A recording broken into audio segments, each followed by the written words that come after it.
ये कहानी काल्पनिक कथा पर आधारित है। इसमें वर्णित सभी पात्र, घटनाएं, स्थान, शक्तियां, परंपराएं और संवाद पूरी तरह लेखक की कल्पना हैं। इनका किसी भी वास्तविक व्यक्ति, धर्म, धार्मिक आस्था, समुदाय, संस्कृति, राष्ट्र, राजनीतिक विचारधारा या ऐतिहासिक घटना से कोई प्रत्यक्ष या अप्रत्यक्ष संबंध नहीं है।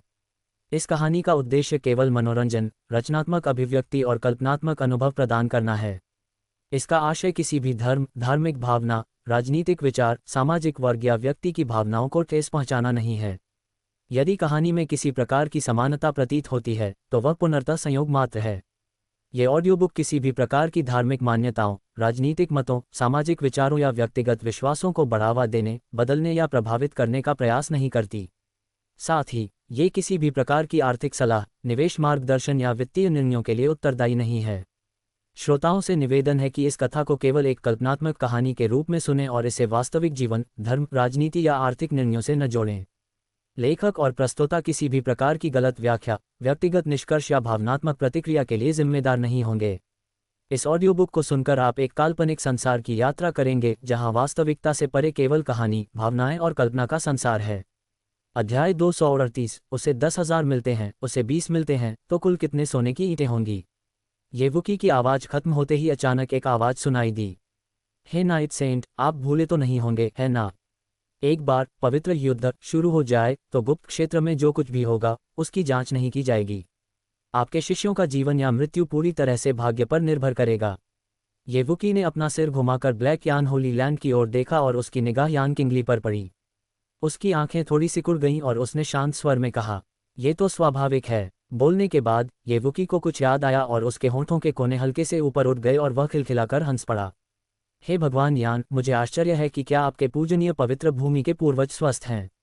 जैसे ही उसने बोलना समाप्त किया, ब्लैक यान पवित्र भूमि की ओर, यान किंगली की नसें तुरंत फूल गईं और उसने एक महान सम्राट की आभा प्रकट की। उसने दांत पीसते हुए ये वुकी को गुस्से से घूरा। ये पवित्र स्वामी, ये के लिए चिंता का विषय नहीं है।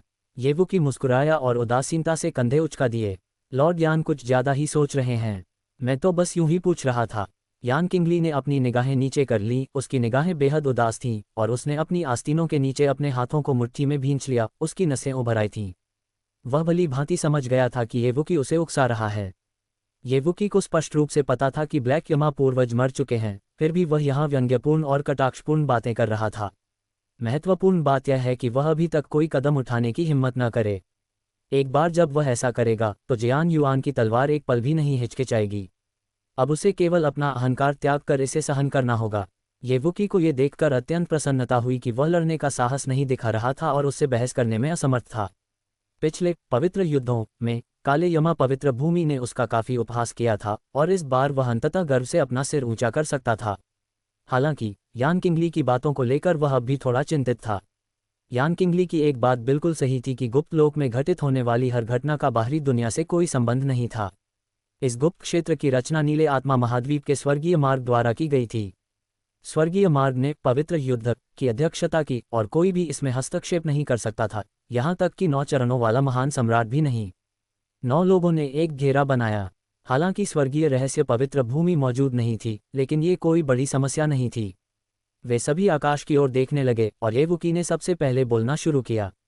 मैं लॉर्ड किंगली को गुप्त क्षेत्र का मार्ग खोलने के लिए परेशान करना चाहूंगा। जैसे ही आवाज धीमी हुई, एक कान फाड़ देने वाली गर्जना हवा में गूंज उठी। उनके मध्य क्षेत्र में एक विशालकाय ब्लैक होल उनके सामने प्रकट हुआ, जो आकाश में एक विशाल द्वार की तरह खड़ा था। ये वुकी की आवाज सुनाई दी, महोदय, पवित्र द्वार खुल गया है। कृपया अपने शिष्यों को प्रवेश करने की अनुमति दें। जैसे ही उसने बोलना समाप्त किया, असीम पवित्र भूमि और काला यमा पवित्र भूमि सबसे पहले प्रवेश कर गए। ये वुकी ने उन पर बस एक नज़र डाली, फिर पीछे मुड़कर अपने क्षेत्र की ओर देखा और धीरे से मुस्कुराया। आपको बेतरतीब ढंग से टेलीपोर्ट किया जाएगा। एक बार जब आप गुप्त क्षेत्र में प्रवेश कर लें तो जितनी जल्दी हो सके फिर से मिलने का प्रयास करें। जितने भी टोकन मिलें उन्हें इकट्ठा कर लें और यदि आप ऐसा नहीं कर सकते तो निर्णायक रूप से हार मान लें। याद रखना, तुम्हें जिंदा वापस आना होगा। जाना। ... अत्यधिक ठंडे पवित्र भूमि क्षेत्र के एक कोने में सू बाई ने लियू किंगहान की ओर देखा और धीरे से मुस्कुराते हुए कहा, क्या आप वाकई साथ आना चाहते हैं? लियू किंगहान ने सू बाई को गंभीर भाव से देखा। लेकिन उन्होंने इसे 50 साल तक सीमित कर दिया था। सू बाई अचानक रुक गया, मानो उसे कुछ याद आ गया हो, और उसने लियू किंगहान की ओर देखा। वह लगभग भूल ही गया था कि लियू किंगहान हजारों वर्षों से सोया हुआ था और उसकी उम्र कम से कम 10,000 वर्ष थी। फिर उसने सोचा कि वह अभी केवल 20 वर्ष का है और उसे आश्चर्य हुआ कि उसके पास सोने की कितनी ईंटें होंगी। जैसे ही उसने इस बारे में सोचा, उसके होंठों के कोने हल्के से ऊपर उठ गए। उसे बिल्कुल भी पता नहीं था कि लियू किंगहान ने पहले ही अपने छोटे बाघ जैसे दांत दिखा दिए थे और उग्रता से कहा था, मेरे साथ गलत क्या है? ओह! सूबाई एक पल के लिए स्तब्ध रह गई, लगभग ये भूल ही गई कि एक महिला की उम्र एक बहुत बड़ा वर्जित विषय है। एक पल के लिए हिचकिचाने के बाद सूबाई ने लियू किंगहान के गाल को चुटकी से दबाया और मुस्कुराते हुए कहा, तुम सिर्फ 18 साल के हो, बेशक तुम अंदर जा सकते हो। ये सुनकर लियू किंगहान शर्मिंदा और क्रोधित दोनों हो उठी। उसने सूबाई को घूर कर देखा, उसका आलिंगन छोड़ा और शियाओ यिन का हाथ पकड़कर गुप्त लोक की ओर चल पड़ी। जाने से पहले उसने सूबाई की ओर मुड़कर देखा और अपनी जीभ बाहर निकाल दी। अगर तुम हमें अंदर नहीं आने दोगे तो मैं पहले शियाओइन को अंदर ले जाऊंगी। जैसा चाहो वैसा करो टिल्ड। सूबाई ने एक व्यंग्यात्मक मुस्कान दी, तेजी से आगे बढ़े और लियू किंगहान का हाथ पकड़ लिया। उनके चेहरे पर स्नेह का भाव था और उन्होंने कहा, ठीक है, चलो इसे साथ मिलकर करते हैं। दूसरी ओर गुप्त मार्ग के सामने गहन राजा स्तर की आभा का अचानक विस्फोट हुआ। एक युवक मार्ग के सामने भावहीन खड़ा था और उसके आसपास के लोग भी कुछ हद तक अचंभित थे। उनकी साधना का स्तर सामान्यतः उच्च नहीं था और वे स्पष्ट रूप से किसी छोटे समूह से थे। ये वो की ऊंचे चबूतरे पर खड़ा था। उसने ठंडेपन से उस युवक को देखा और नाक से कुड़ी। तुम्हारी हिम्मत कैसे हुई? पवित्र युद्ध में ये शर्त है कि 50 वर्ष से अधिक आयु के प्रतिभाशाली लोग ही भाग लें। तुम यहाँ क्या कर रहे हो, हजारों वर्षों से जी रहे बूढ़े कुत्ते? युवक कांप रहा था, उसके घुटने लड़खड़ा रहे थे और वह दया की भीख मांगते हुए बोला, मुझे बख्श दो, मुझे बख्श दो। ये वुकी ने शांत भाव से उसकी ओर देखा। क्षण भर में बिजली गिरी और वह युवक पल भर में गायब हो गया। कुछ देर रुकने के बाद सूबाई ने रुककर लियू किंगहान को अपने साथ खींचा और उसकी ओर देखने के लिए अपना सिर झुकाया। उन्हें पता नहीं चलना चाहिए, है ना? लियू किंगहान ने गंभीर चेहरे से उसकी ओर देखा और कहा, शाओबाई ने ऐसा कहा था, मैं तो सिर्फ 18 साल की हूँ। सूबाई के होंठ हल्के से फड़फड़ाए। अगर सिर्फ उसकी शक्ल सूरत देखें तो वो वाकई एक किशोरी ही लगती है, लेकिन असल बात तो हड्डियों की उम्र देखना है। अभी जो युवक दिख रहा था वो 20 साल का लग रहा था, लेकिन ये वुकी के अनुसार वो कई हजार साल पुराना था। कुछ क्षणों की चुप्पी के बाद महान सम्राट के खंडहरों में लियू किंगहान की प्रभावशाली उपस्थिति को याद करते हुए उसने सोचा कि क्रिकेट सीक्रेट दायरे का द्वार उसके लिए भी बहुत मुश्किल नहीं होगा। जल्द ही वे गुप्त मार्ग के प्रवेश द्वार पर पहुंच गए। सूबाई ने लियू किंगहान का हाथ और भी कसकर पकड़ लिया और तिरछी नज़र से उसकी ओर देखा। लियू किंगहान ने बस मुस्कुराकर जवाब दिया और उसका हाथ पकड़कर उसे अपने साथ ले गया। जैसे ही वह गुप्त मार्ग में दाखिल हुई, वह अचानक रुक गई, जिससे सूबाई इतना चौंक गया कि वह झुककर उसे उठाकर ले जाने ही वाला था। देखो शियाओबाई, लियू किंगहान ने ऊपर की ओर इशारा करते हुए सूबाई को शरारती मुस्कान दी। देखो, मैं सचमुच 18 साल का हूँ। जैसे ही उसने बोलना समाप्त किया, सूबाई की झुकी हुई कमर जम गई। उसके हाथ का पीछा करते हुए उसने देखा कि रंगीन प्रकाश की एक धारा 5 बड़े अक्षरों में समाहित हो गई, शियाओ हान 18 वर्ष की है। एक पल के लिए सूबाई का चेहरा एक आकर्षक दृश्य था। पिछली दिव्य बिजली को देखते हुए ये स्पष्ट रूप से स्वर्गीय मार्ग का कार्य था, लेकिन नहीं, शायद इस पर खतरा मंडरा रहा था। सूबाई ने तिरछी नज़र से बाकी लोगों की तरफ देखा तो पाया कि ऐसा लग रहा था मानो उन्होंने वे 5 शब्द देखे ही न हो। उनके चेहरे शांत थे। ये जानकर कि लियू किंगहान ठीक है, सूबाई ने राहत की सांस ली और गुप्त क्षेत्र में प्रवेश करते समय लियू किंगहान का हाथ पकड़ लिया। उस क्षेत्र के सामने जहां अत्यधिक शीत पवित्र भूमि स्थित है, सूबाई और अन्य 2 लोगों के गुप्त क्षेत्र में प्रवेश करने के बाद जियान युआन ने धीरे धीरे अपनी आंखें खोलीं और उसके होठों पर एक मुस्कान आ गई। यदि हमारे अपने वयस्क पहले ही गुप्त क्षेत्र में प्रवेश कर चुके हैं तो क्या इस पवित्र युद्ध को जारी रखने की कोई आवश्यकता है? ये तो बस विरोधी ताकतों के सिर काटने जैसा है। उन्होंने शायद कभी सोचा भी नहीं होगा कि अद्वितीय महारानी लियू किंगहान सूबाई के साथ आगे बढ़ेंगी। उनका अगला काम इंतजार करना था और फिर 3 दिन बाद अपने शिष्यों को वहां से ले जाना था। प्रत्येक पवित्र युद्ध की शुरुआत एक अवसर और एक संकट दोनों होती है। कुछ लोग मात्र 3 दिनों में कई लोगों को पार करते हुए नई ऊंचाइयों पर पहुंच गए हैं, जबकि अन्य लोग मारे गए हैं और उनकी प्रगति समाप्त हो गई है। गुप्त क्षेत्र में उन्हें न केवल अपनी रैंकिंग सुधारने के लिए टोकनों की प्रतिस्पर्धा करनी होती है, बल्कि गुप्त क्षेत्र में मिलने वाले अवसरों के लिए भी होड़ लगानी होती है। स्वर्गीय मार्ग द्वारा प्रदत्त दुर्लभ खजाने में स्वर्गीय मार्ग की वह आभा समाहित होती है जिसकी महान सम्राट भी लालसा रखते हैं, और यही उनकी साधना को बेहतर बनाने की कुंजी है। पवित्र भूमि में प्रवेश करने पर सभी को अलग अलग क्षेत्रों में तैनात कर दिया गया। जो लोग सौभाग्य से पास के ही एक ही गुट में शामिल हो गए, वे जल्दी से एकजुट होकर संख्यात्मक श्रेष्ठता प्राप्त कर सकते थे। जो लोग बदकिस्मत होंगे, उन्हें उतरते ही शत्रुतापूर्ण ताकतों का सामना करना पड़ेगा, जो उनके कट्टर दुश्मन बन जाएंगे और एक दूसरे से मौत तक लड़ेंगे। एक शांत वन में, नदी के किनारे, एक वयस्क और 2 बच्चे आराम से नदी के किनारे टहल रहे थे, बाएं से दाएं और ऊपर से नीचे की ओर जा रहे थे। ये सू बाई और उनके साथी थे। गुप्त क्षेत्र के भीतर आकस्मिक टेलीपोर्टेशन लियू किंगहान के लिए किसी काम का नहीं था। अगर होता भी, तो वह महज एक विचार से सू बाई के पास तुरंत लौट सकती थी। जहां तक शियाओ यिन की बात है, वह मूल रूप से यिन ताबूत की आत्मा थी, और चूंकि उसने सू बाई को अपना स्वामी मान लिया था, इसलिए स्वाभाविक रूप से उसे उसके साथ एक माना जाता था। हालांकि शियाओ यिन एक आत्मा है, सू बाई के दिल में वह एक वास्तविक व्यक्ति है, आत्मा नहीं। इसलिए शुरू से ही वह उसे अपनी बहन की तरह मानता था। उनके बीच मालिक नौकर का कोई रिश्ता नहीं था, वह परिवार के सदस्य जैसी थी। गुप्त लोक में पहले दिन, जब हर कोई अवसरों और प्रतीकों की तलाश में बेताब था, सू बाई 2 महिलाओं के साथ इत्मीनान से टहल रहा था, पहाड़ों और नदियों को देख रहा था और बादलों को बहते हुए देख रहा था। जैसे ही संध्या ढलने लगी, एक पहाड़ी गुफा में आध्यात्मिक क्रिस्टल के बड़े बड़े टुकड़े गलियारे के किनारे लापरवाही से रखे हुए थे, जो एक सफ़ेद चमक बिखेर रहे थे जिसने मंद रोशनी वाले मार्ग को रोशन कर दिया, जिससे यह एक रहस्यमय और सुंदर विवाह कक्ष की ओर जाने वाले रास्ते जैसा दिखने लगा। तभी बर्फ जैसी सफ़ेद पोशाक पहने एक आकृति नजर आए, उसके चांदी जैसे बाल पीछे लहरा रहे थे, कुछ लंटें उसके पीछे खड़े व्यक्ति के चेहरे को छू रही थीं। उसने उसका हाथ पकड़ा और मुस्कुराते हुए अंदर आ गई। ऐसा लग रहा था मानो घंटियों की आवाज़ उनके साथ चल रही हो। लड़की के हर कदम के साथ उसकी टखनों से लटकी बर्फ की घंटियां मधुरता से बजती थीं, जो गुफा के भीतर धीरे धीरे गूंजती थीं। उनके पीछे एक विशालकाय आत्मा क्रिस्टल के पीछे से आधा सिर झांका। उसने सफ़ेद चमकते क्रिस्टल पर एक नज़र डाली, उसे छुआ, थपथपाया और यहाँ तक कि उसे काट भी लिया। स्नैप! जैसे ही उसने अपने मुंह में स्पिरिट क्रिस्टल का एक छोटा सा टुकड़ा काटा और फिर उसे थूक दिया, एक तीखी सी आवाज़ सुनाई दी। इसका स्वाद अच्छा नहीं है, मुझे उबले हुए बंस खाने का मन कर रहा है। शाओ यिन ने विनती भरी निगाहों से सू बाई की ओर देखा। वह उबले हुए बंस मांगना चाहती थी, लेकिन जब उसने देखा कि बहन हान उसे खींचकर ले जा रही है, तो उसने उसे रोकने की हिम्मत नहीं की। ठीक है, जब तक वे रुक न जाएं तब तक दोबारा पूछने से पहले इंतजार करते हैं और खोज जारी रखते हैं। छोटा निंजा चुपके से देख रहा है जेपीजी। लियू किंगहान के नेतृत्व में वे गुफा की गहराई में पहुंचे। विशाल गुफा के केंद्र में क्रिस्टल जैसे साफ पानी का एक गर्म झरना था, जिससे गर्म भाप निकल रही थी। अरे लिटिल वाइट, ये बहुत अच्छी जगह है।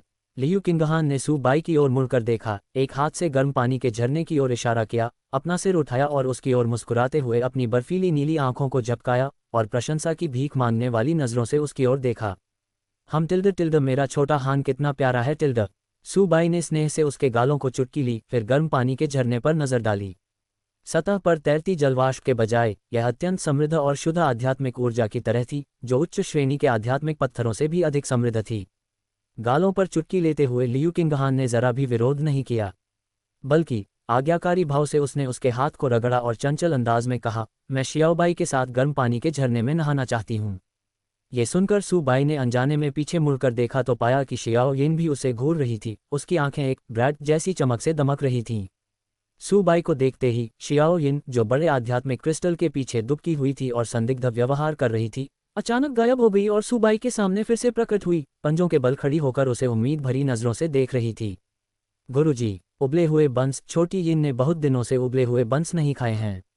तुमने इसे आधे घंटे पहले खाया था। अरे लेकिन बहुत समय हो गया है। सू बाई को हंसी भी आए और गुस्सा भी आया, इसलिए उसके पास उसे 2 और ड्रैगन मीट बंस देने के अलावा कोई चारा नहीं था। हालांकि अभी भी 200 से अधिक ड्रैगन मीट बंस बचे हैं, लेकिन हम शियाओ यिन को ये सब एक साथ नहीं खाने दे सकते। हमें संयम बरतना होगा, नहीं तो वह फिर से बंस के लिए रोने लगेगी। जैसे ही शियाओ यिन ने ड्रैगन मीट बंस देखे, उसकी आंखें चमक उठीं। उसने झटपट दोनों हाथों में एक एक बंस उठा लिए और लालच भरी निगाहों से उन्हें निहारने लगी। ये तय नहीं कर पा रही थी कि पहले कौन सा खाए। एक पल हिचकिचाने के बाद उसने पहले बाएं हाथ से एक निवाला लिया और फिर दाएं हाथ से, निष्पक्षता को प्राथमिकता देते हुए। शियाओ यिन ने 2 उबले हुए बंस झटपट खा लिए और शुक्र है कि उसने और नहीं मांगे। उसने गर्म पानी के झरने की ओर देखा और फिर मुस्कुराते हुए दौड़ पड़ी। हाथ धोने का समय आ गया है। अचानक किसी ने उसकी गर्दन के पीछे से उसे पकड़ लिया। शियाओ यिन ने अपने दोनों छोटे हाथों को आगे उठाकर धोने की कोशिश की, लेकिन उसका शरीर वहीं स्थिर रहा। बगल में देखते हुए उसकी नज़रें लियू किंगहान से मिलीं। बहन हान, आप क्या कर रही हैं? छोटी यिन अब अपने हाथ धोने जा रही है। गुरुजी ने कहा था कि उबले हुए बन खाने के बाद हाथ धोना जरूरी है। लियू किंगहान ने गर्म पानी के झरने पर उदासीनता से एक नज़र डाली, फिर धीरे से अपने दूसरे हाथ से इशारा किया और झरने के पानी की एक छोटी सी धारा एक छोटी नदी का रूप ले ली जो शियाओयिन के फैले हुए हाथ पर बह गई, जिससे उसकी उंगलियों से तेल के दाग तुरंत साफ हो गए। वह गर्म पानी के झरने वाला इलाका है, आप वहां यूं ही नहा नहीं सकते। शाओयिन ने सिर हिलाया, मानो उसे बात समझ आ गई हो। मैं समझ गई। सू बाई ने फिर अपने हाथ से बनाए हुए 2 वन पीस स्विमसूट निकाले, जिनके टॉप शरीर से चिपके हुए थे और बॉटम लगभग स्कर्ट जैसे थे। उनमें से एक दूसरे से थोड़ा ही बड़ा था और दोनों ही अपेक्षाकृत शालीन थे। ये लीजिए, इसे ले लीजिए और बदल लीजिए। लियू किंगहान ने हाथ बढ़ाकर उसे ले लिया और शाओयिन को एक विशाल आध्यात्मिक क्रिस्टल के पीछे खींच लिया। विशाल आध्यात्मिक क्रिस्टल ने उन दोनों को ढक लिया और अचानक उसका आधा सिर बाहर निकला, जो सू बाई को चेतावनी भरी निगाहों से देख रहा था। लिटिल वाइट, तुम्हें झांकने की अनुमति नहीं है। सू बाई मुस्कुराए और दूसरी दिशा में चलने के लिए मुड़ गई। अगर वहां सिर्फ लियू किंगहान होता तो वह उसके साथ जगह बदलना चाहता, ताक झांक करने की तो बात ही छोड़ो। लेकिन शियाओयिन के आसपास होने से वह ऐसा कर ही नहीं सकता था। Dot dot dot dot dot dot glug glug tilde tilde. गर्म पानी के झरने के किनारे से बुलबुले उठने की आवाज आई। सतह से बुलबुले उठ रहे थे और आधा सिर झरने से बाहर निकला, कुछ हैरानगी भरे भाव से कुछ बार पलकें झपकाईं। गर्म झरने का पानी उसकी नाक की गुहा में अंदर बाहर जा रहा था, जिससे छोटे छोटे बुलबुले बन रहे थे, जो एक डूबते हुए मेढक की तरह थोड़ा हास्यास्पद दृश्य बना रहे थे।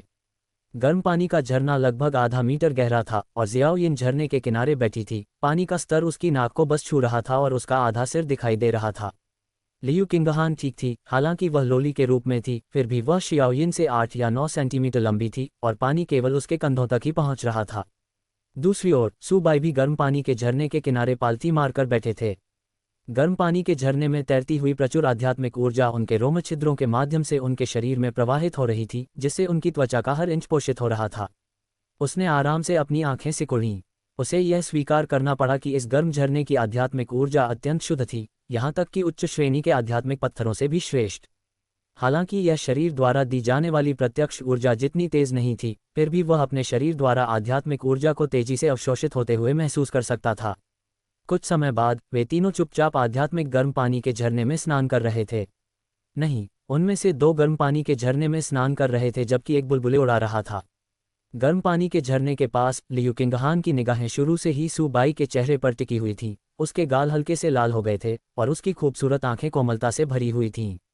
शायद उस सुंदरी की निगाहें कुछ ज्यादा ही तीव्र थीं, इसलिए सू बाई ने धीरे धीरे अपनी आंखें खोलीं और सिर झुकाकर मुस्कुराते हुए उससे पूछा, क्या मेरे चेहरे पर कुछ है? क्या तुम इसे करीब से देखना चाहती हो?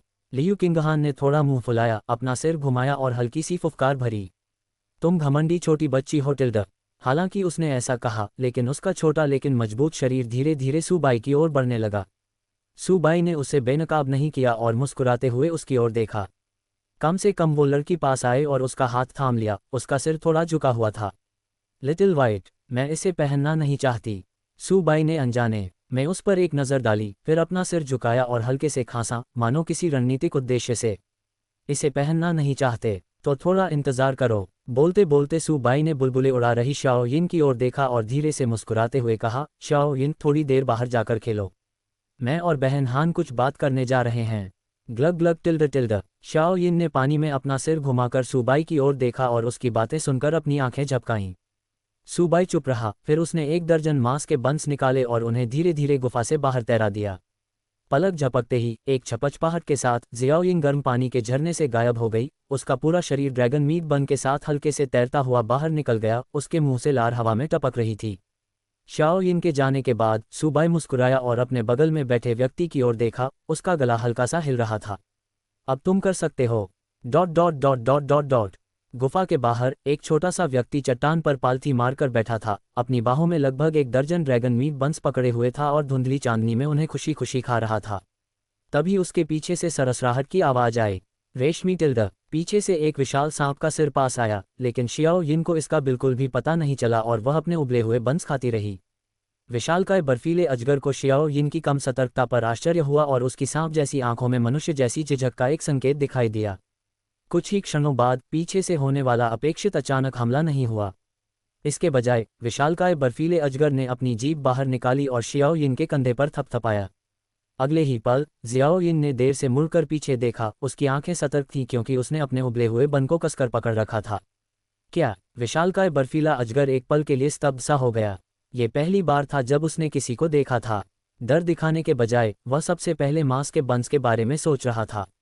शियाओ यिन को गुफा के प्रवेश द्वार पर बैठे हुए देखकर और फिर उसके पीछे गुफा की ओर एक नज़र डालते हुए बर्फ के अजगर का सिर शियाओ यिन के बगल में बेजान पड़ा था। उसकी जीभ बाहर निकली हुई थी और फुफकारने की आवाज कर रही थी। जहां दुर्लभ और बहुमूल्य प्राकृतिक खजाने होते हैं, वहां उनकी रक्षा करने वाले राक्षसी जीव अवश्य होते हैं। फ्रॉस्ट पाइथन वह राक्षसी जीव है जो इस आध्यात्मिक गर्म झरने की रक्षा करता है और इसे अपना घर बनाता है।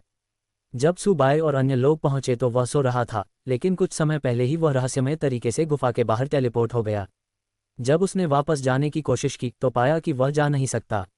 हर बार उसे रास्ते के बीच में ही वापस टेलीपोर्ट कर दिया जाता था, यहाँ तक कि उसे ये भी लगने लगा कि कहीं वह गलत घर तो नहीं आ गया। जब उसने शियाओइन को वहां अकेले बैठकर खाना खाते देखा तो उसने अवचेतन रूप से मान लिया कि शियाओइन भी एक अकेली व्यक्ति है। क्या संयोग है, आपके पास भी घर नहीं है। शाओ यिन को आइस पाइथन की बातें समझ में आ गईं। उसने अपना बंद खाना बंद कर दिया और उसकी ओर देखने के लिए अपना सिर झुकाया। छोटी यिन के गुरु और बहन हान अंदर हैं। जैसे ही उसने बोलना समाप्त किया, विशालकाय बर्फीले अजगर ने अपना सिर घुमाया, अपनी सांप जैसी आंखों को झपकाया और सोचा कि उसने गलत सुना है। क्या? मेरे घर में 2 लोग हैं और वे आपके साथ आए हैं? ये सोचकर ही असहनीय हो गया।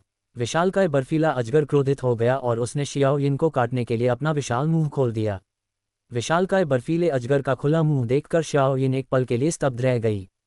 उसे लगा कि अजगर उसे खा जाएगा।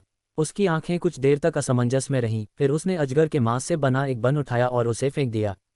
हिस्टिल्डा ड्रैगन मीट बन उसके मुंह में फेंका गया और बर्फीले अजगर का खुला मुंह जम गया।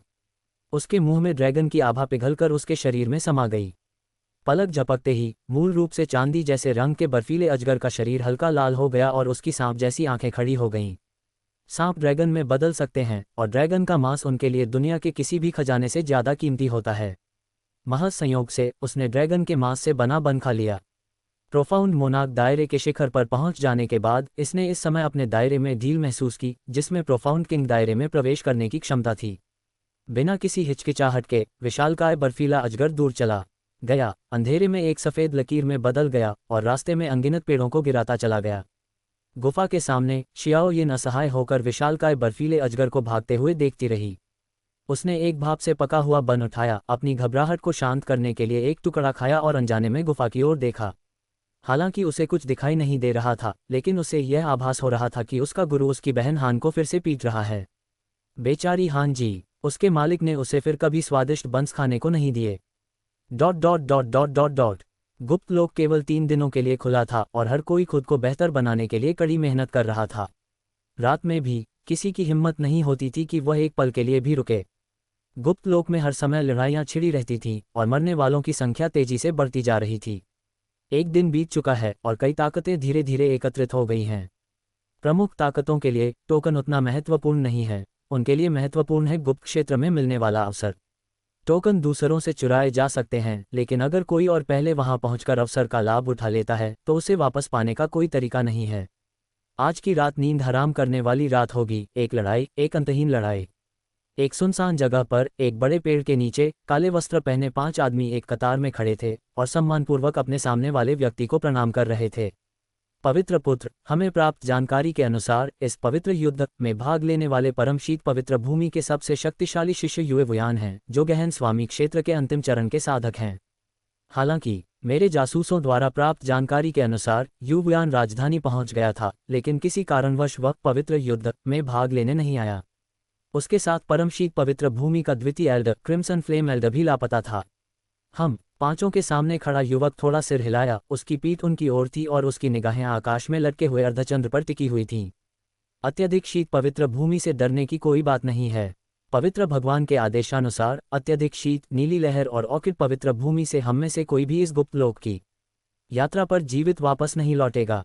हाँ, ये सुनकर वे पांचों बिल्कुल भी विचलित नहीं हुए, मानो वे तीनों पवित्र भूमियों के प्रतिभाशाली लोगों का सफाया करना एक अत्यंत सरल मामला समझते हों। जाओ, तितर बितर हो जाओ और यदि तुम्हें तीनों पवित्र भूमियों से कोई मिले तो उसे मार डालो। अध्याय 239 भेड़ियों का झुंड और दिव्य उत्पत्ति का फल। रात लंबी थी और सड़क घुमावदार थी। गुप्त लोक के खुलने के दूसरे दिन जब सूर्य की पहली किरणें रात के अंधेरे को चीरती हुई निकली तो खून जैसे लाल गुलाब खिल उठे। उस रहस्यमय क्षेत्र में युद्ध के निशान हर जगह मौजूद हैं। रक्त धरती से टकराया, कमजोरों का नाश किया और बलवानों का निर्माण किया। पवित्र युद्ध निष्पक्ष है, कम से कम इसके भीतर आपके पीछे मौजूद शक्तियों द्वारा जवाबदेही का कोई डर नहीं है और जीवन और मृत्यु भाग्य पर निर्भर है। हालांकि पवित्र युद्ध अन्यायपूर्ण भी है, क्योंकि आपके पीछे मौजूद विभिन्न शक्तियों का अर्थ है कि उन्हें मिलने वाले संसाधन भी अलग अलग हैं। बिना शक्ति वाले लोग, भले ही वे समान स्तर पर हों, उन लोगों को नहीं हरा सकते जिनके पीछे शक्ति है। कम से कम केवल खजाने के मामले में उनके पास कोई लाभ नहीं है। ये पवित्र युद्ध ही शायद उनके लिए दूसरों से आगे निकलने का एकमात्र मौका है। भले ही दूसरे शुरुआती बिंदु पर उनसे आगे हों, वे उन्हें केवल अपने दम पर ही पीछे छोड़ सकते हैं। यदि वे सफल होते हैं तो वे अलग पहचान बनाएंगे और पवित्र भूमि में उनका स्वागत किया जाएगा। यदि वे असफल होते हैं तो वे गुमनाम रह जाएंगे या पवित्र युद्ध के संघर्ष में मारे जाएंगे और भुला दिए जाएंगे। सुबह सुबह गुफा के सामने शियाओयिन एक चट्टान पर पालथी मारकर बैठी थी। वह बहुत ऊब चुकी थी। उसके कंधे पर एक गोल मटोल चांदी जैसा सांप सो रहा था। सांप के सिर से दो छोटे छोटे बिंदु निकले हुए थे जो उसके अजगर में बदलने की क्षमता का संकेत दे रहे थे। तभी दो हल्के कदमों की आहट सुनाई दी, जिसके बाद एक मधुर घंटी बजी। शाओयिन ने पीछे मुड़कर देखा तो सू बाय लियू किंगहान को बाहर खींच रहा था। वह तुरंत उछल पड़ी। उसे ये भी पता नहीं चला कि विशालकाय बर्फीला अजगर जमीन पर गिर चुका था। वह दौड़कर आया, लियू किंगहान का हाथ पकड़ा और हिलाया। उसने अपना सिर झुकाया और देखा कि उसके गाल के किनारे पर अभी भी गुलाबी रंग की हल्की सी झलक बाकी थी।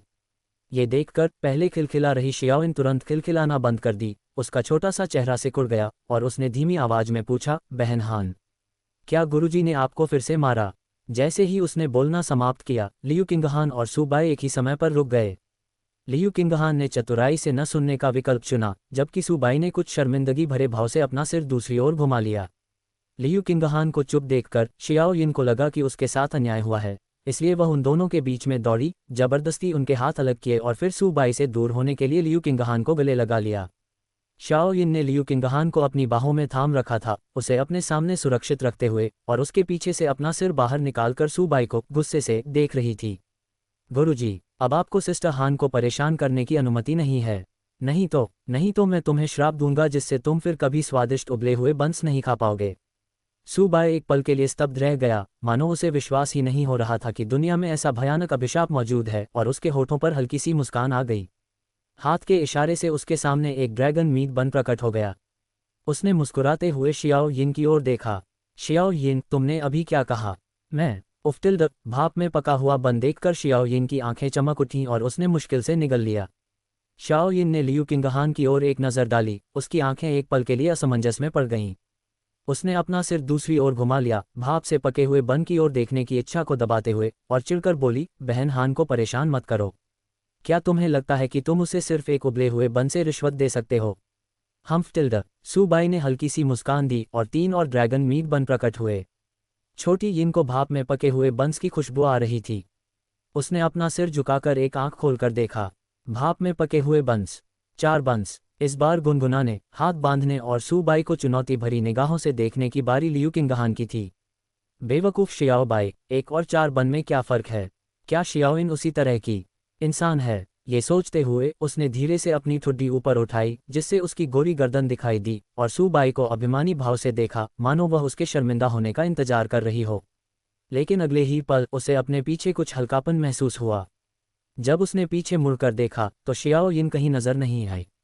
जब उसने सू बाय की ओर देखा तो वह उस पर विजयी मुस्कान लिए खड़ा था। उसके बगल में शियाओयिन खड़ी थी, जिसके हाथ में 4 उबले हुए बन थे। कभी गर्व से भरी रहने वाली लियू किंगहान तुरंत गिर पड़ी। उसके गाल थोड़े फूल गए और उसकी आंखों में थोड़ी निराशा झलक रही थी। सिर्फ 4 उबले हुए बंस ही उसके धोखे को उजागर करने के लिए काफ़ी थे। शाओयिन को देखकर लग रहा था कि उसने 4 उबले हुए बंस पकड़ रखे हैं। उसकी आंखें चमक रही थीं, उसके मुंह से लार टपक रही थी। उसने लियू किंगहान की ओर देखा और मुस्कुराते हुए उसकी ओर दौड़ी, अपनी बाहों से 2 ड्रैगन मीट बंस निकालकर उसे सौंप दिए। अरे बहन हान, ये लो तुम्हारे लिए एक स्टीम्ड बन। मास्टर ने सिस्टर हान को मारा, इसलिए शियाओयिन आपको 2 उबले हुए बंस देगी। सिस्टर हान, कृपया मास्टर को दोष मत देना, ठीक है? ये देखकर लियू किंगहान के चेहरे के भाव काफ़ी नरम पड़ गए। फिर उसने सू बाय की ओर उत्तेजक ढंग से देखा और 2 बार जोर से सांस छोड़ी। देखा, छोटी यिन ने मुझे धोखा नहीं दिया, वह तो बस मुझे उबले हुए बंस देना चाहती थी। 2 उबले हुए बंस उठाते हुए लियू किंगहान ने धीरे से मुस्कुराते हुए कहा, धन्यवाद शियाओ टिल्ड। शाओ यिन का चेहरा मुस्कान से खिल उठा। तभी एक सफ़ेद रोशनी चमकी और एक गोल मटोल छोटा सांप उसके कंधे पर आ बैठा। उसकी सांप जैसी आंखें शाओ यिन के हाथ में रखे मांस के बन को देख रही थीं और उनसे तेज रोशनी निकल रही थी। छोटी यिन ने अपना सिर झुकाया और उसे देखा, पलकें झपकाईं। उसका छोटा सा चेहरा थोड़ा उदास था और उसने एक नाराज भाव के साथ ड्रैगन मीट बन उसे सौंप दिया। ये लीजिए, मेरा स्टीम्ड बन। नन्हे सांप ने अपना खुला मुंह थोड़ी देर के लिए रोक लिया। उसकी आंखें दुखी दिख रही शियाओ यिन की ओर तिरछी नज़र से देख रही थीं। एक पल की झिझक के बाद उसने बस एक छोटा सा टुकड़ा खाया, फिर अपने सिर से बचे हुए ड्रैगन मीट बन को शियाओ यिन की ओर धकेल दिया, मानो कह रहा हो, मुझे बस एक छोटा सा टुकड़ा चाहिए, तुम इसे ले लो। ये देखकर जियाओ यिन फिर मुस्कुराए और बिना किसी झिझक के उस ड्रैगन मीट बन को कुछ ही टुकड़ों में खत्म कर दिया, जिसे छोटे सांप ने थोड़ा सा खाया था। उसके कंधे पर बैठा छोटा सांप शियाओ यिन के हाथ में मौजूद ड्रैगन मीट बन की ओर देखने से कतरा रहा था, और इसके बजाय उसने लियू किंगहान की ओर देखा, ड्रैगन मीट बन की ओर नहीं, बल्कि सीधे लियू किंगहान को घूर रहा था। इसकी आभा लियू किंगहान की आभा से बेहद मिलती जुलती थी, लेकिन लियू किंगहान इससे कहीं अधिक शक्तिशाली थी, जिससे यह इसके लिए बहुत आकर्षक बन गई। शायद सांप की निगाह को भांपते हुए लियू किंगहान ने अपने बन का एक छोटा सा टुकड़ा ही खाया था कि उसने उस पर एक नज़र डाली और फिर उसे नज़रअंदाज कर दिया। ये देखकर छोटा सांप उत्साह से अपना शरीर हिलाते हुए शियाओ यिन के कंधे से झपट्टा मारकर लियू किंगहान के कंधे पर चला गया और स्नेहपूर्वक अपना सिर उसकी गर्दन से रगड़ने लगा। मीट बन खा रहे लियू किंगहान ने थोड़ा सा भौहें सिकुड़ी और तिरछी नज़र से उसे देखा। अगर मैंने इसे अभी अभी शियाओ यिन के साथ इतनी अच्छी तरह खेलते हुए न देखा होता तो शायद अब तक यह एक सांप की छड़ी बन चुका होता। उसके बगल में बैठे सूबाई ने छोटी सी सांप पर उदासीनता से नजर डाली, लेकिन ये देखकर कि वह केवल उसके कंधे पर बैठी थी, उसने उस पर ध्यान नहीं दिया। हालांकि उसी क्षण छोटे सांप को ऐसा लगा कि लियू किंगहान की छाती और भी गर्म है, और उसने उसके कंधे पर चढ़कर दरार में घुसने की कोशिश की। इस हरकत ने निस्संदेह सूबाई की सहनशक्ति की सीमा पार कर दी। उसने तुरंत हाथ बढ़ाकर सांप की पूंछ पकड़ ली, उसे ऊपर उठाया और भौहें चढ़ाते हुए पूछा, तुम क्या करना चाहते हो? पुरुष है या महिला? क्या यह ऐसी जगह है जहां आप छू सकते हैं? चले जाओ। इतना कहकर सूबाई ने नन्हे सांप को शियाओ यिन की ओर उछाला, लियू किंगहान के कंधे पर हाथ रखा और उसे अपनी बाहों में भर लिया। उसने नन्हे सांप की ओर ऐसे देखा मानो उससे कह रहा हो, ये मेरा है। पफटिल्ड। उसकी बाहों में मौजूद व्यक्ति बिना किसी कारण के मुस्कुराया और स्नेह से सूबाई की ओर देखते हुए बोला, छोटे भाई, यह विशालकाय बर्फीला अजगर मादा है। सूबाई ने लियू किंगहान की ओर एक नज़र डाली, फिर अपना सिर दूसरी ओर घुमा लिया। मुझे परवाह नहीं, यहाँ तक कि किसी महिला की भी नहीं। टिल्ड। ठीक है टिल्ड। जैसे ही वह बोल रही थी, लियू किंगहान अचानक अपने पंजों पर खड़ी हुई, अपने लाल होठों से सूबाई के गाल को हल्के से छुआ, फिर अपने होठों पर एक प्यारी सी मुस्कान ली अपना सिर उसकी बांह पर रख दिया। गुफा से बाहर निकलने के बाद उन तीनों ने बेतरतीब ढंग से एक दिशा चुनी और चले गए। पवित्र युद्ध के दूसरे दिन गुप्त क्षेत्र के विभिन्न हिस्सों में लड़ाइयाँ नहीं रुकी। इसके विपरीत वे और भी बड़े पैमाने पर फैल गईं, जिसमें विभिन्न ताकतों ने एक अस्थायी गठबंधन बनाने के लिए एकजुट होकर काम किया। इनमें शीत विरोधी गठबंधन सबसे बड़ा था, जिसमें तीनों पवित्र भूमियों के प्रतिभाशाली लोग और कई शीर्ष शक्तियां शामिल थीं। इसने पूरे गुप्त क्षेत्र में अपना प्रभाव फैलाया, जहां लोग या तो आत्मसमर्पण कर रहे थे या मारे जा रहे थे। उनका निशाना बेहद सटीक था। उन्होंने अतिशीत पवित्र भूमि से जुड़ी सभी सेनाओं को मार डाला, जिनमें एज्योर ऑर्किड पवित्र भूमि और ऑर्किड वैली पवित्र भूमि भी शामिल थीं, जो उनकी मृत्यु सूची में थीं। शीत विरोधी गठबंधन की स्थापना दूसरे दिन की सुबह हुई। महज आधे दिन में पूरे गुप्त क्षेत्र में लोगों की संख्या में भारी गिरावट आई और यह संख्या 1/3 तक कम हो गई। दोपहर के समय चिलचिलाती धूप ने धरती को झुलसा दिया और सूखा खून मिट्टी में मिल गया।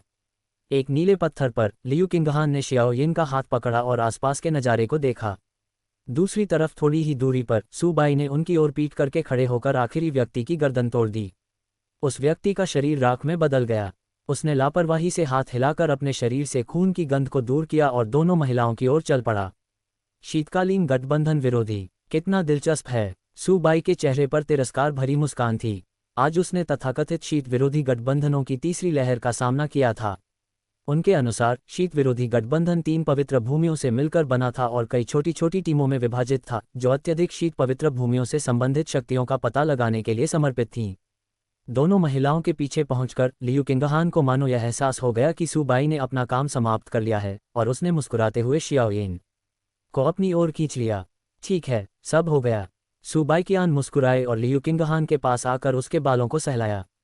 ये देखकर जियाओ तुरंत चिल्लाई, मैं भी। सू बाई ने शियाओ की ओर देखा, ये सोचते हुए कि क्या लियू किंगहान उसे शियाओ के सिर को सहलाने से रोकेगा। तभी अचानक एक कोमल हाथ शियाओ के सिर पर रखा गया और उसे सहलाने लगा।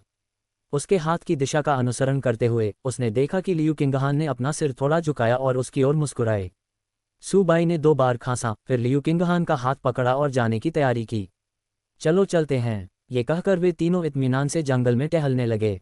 पहली नज़र में ऐसा लग रहा था मानो वे छुट्टी पर हों और उन पर पवित्र युद्ध का कोई दबाव न हो। चलते चलते सू बाई ने आगे देखा और उसके शरीर से सुनहरी किरणें निकलकर हवा में एक सुनहरी आकृति में समा गईं। प्लेटिनम के मुखौटे के नीचे मुस्कुराती हुई आंखें उन तीनों को जाते हुए देख रही थीं। ये सुनहरी छाया सू बाई की शाही आत्मा बाइक के अलावा और कुछ नहीं है। जब वे तीनों बाई की नज़रों से ओझल हो गए तभी वह मुड़ा और उनसे विपरीत दिशा में चला गया। उसके बाईं ओर एक काला झंडा और दाईं ओर एक सुनहरी तलवार थी। जैसे जैसे सू बाई की शक्ति बढ़ती गई वैसे वैसे उसकी सम्राट आत्मा की शक्ति में भी काफ़ी सुधार हुआ, जिससे वह गहन सम्राट क्षेत्र के प्रारंभिक चरण में भी एक दुर्जय प्रतिद्वंद्वी बन गया। भूत सम्राट के ध्वज पर लगा त्रिकोणीय झंडा धीरे धीरे लहराया और लंबे समय से प्रकट न हुए 4 भूत सेनापति हजारों भूत सैनिकों के साथ बाइक के पीछे प्रकट हुए और उसके साथ चले गए। महान सम्राट के खंडहरों में पिछली बार के बाद से यद्यपि चारों भूत सेनापति अभी भी गहन स्वामी क्षेत्र के शिखर पर हैं, हजारों भूत सैनिकों की ताकत में बहुत सुधार हुआ है और वे सभी गहन स्वामी क्षेत्र के शिखर पर पहुंच गए हैं। बाइक के नेतृत्व में 1000 भूत पीछे पीछे चल रहे थे, जिससे एक शक्तिशाली और प्रभावशाली दृश्य का निर्माण हुआ, जिसके साथ ही भयानक हवाएं भी चल रही थीं। सू बाई की खोज शुरू हो चुकी है। ... रहस्यमय क्षेत्र में कहीं बीच हवा में 3 आदमी एक साथ इकट्ठा हुए। काले वस्त्र पहने एक युवक ने अपने बाईं ओर खड़े उदासीन युवक की ओर देखा और शांत स्वर में कहा, क्या मोयू इस वर्ष के पवित्र युद्ध में नहीं आ रहा है? उस उदासीन युवक ने यानजुओ की ओर देखा, उसके होठों पर हल्की सी मुस्कान थी और उसने कहा, इस पवित्र युद्ध में मैं ली फैंग काफ़ी हूँ, पवित्र पुत्र के भाग लेने की कोई आवश्यकता नहीं है। यानजुओ ने उसे चुपचाप बैठे देखा, उस पर ज़्यादा ध्यान नहीं दिया और एक दूसरे युवक की ओर नज़र डाली। उन दोनों की तुलना में शेष युवक कहीं अधिक शांत था। उसके चेहरे की बनावट कोमल थी और उसके होठों पर एक शरारती मुस्कान हमेशा छाई रहती थी। विचित्र रूप से उसकी पुतलियां सीधी थीं। लॉन्गलिंग, पूर्वी जुबान सागर के नीले ड्रैगन पवित्र भूमि का पवित्र पुत्र। ड्रैगन सेंट, आपके क्या विचार हैं? लॉन्गलिंग ने यानजुओ की ओर देखा, एक हाथ अपनी पीठ के पीछे रखा और मुस्कुराते हुए कहा, मुझे केवल इतना चाहिए कि परमशीत पवित्र भूमि के सभी 100 शिष्य गुप्त क्षेत्र में रहें। बाकी से मेरा कोई लेना देना नहीं है। यानजुओ ने धीरे से अपना सिर हिलाया, उसकी शांत निगाहें लॉन्गलिंग पर टिकी थीं और उसने शांत स्वर में कहा, पवित्र पुत्र लॉन्ग, मुझे डर है कि आप बहुत आशावादी सोच रहे हैं।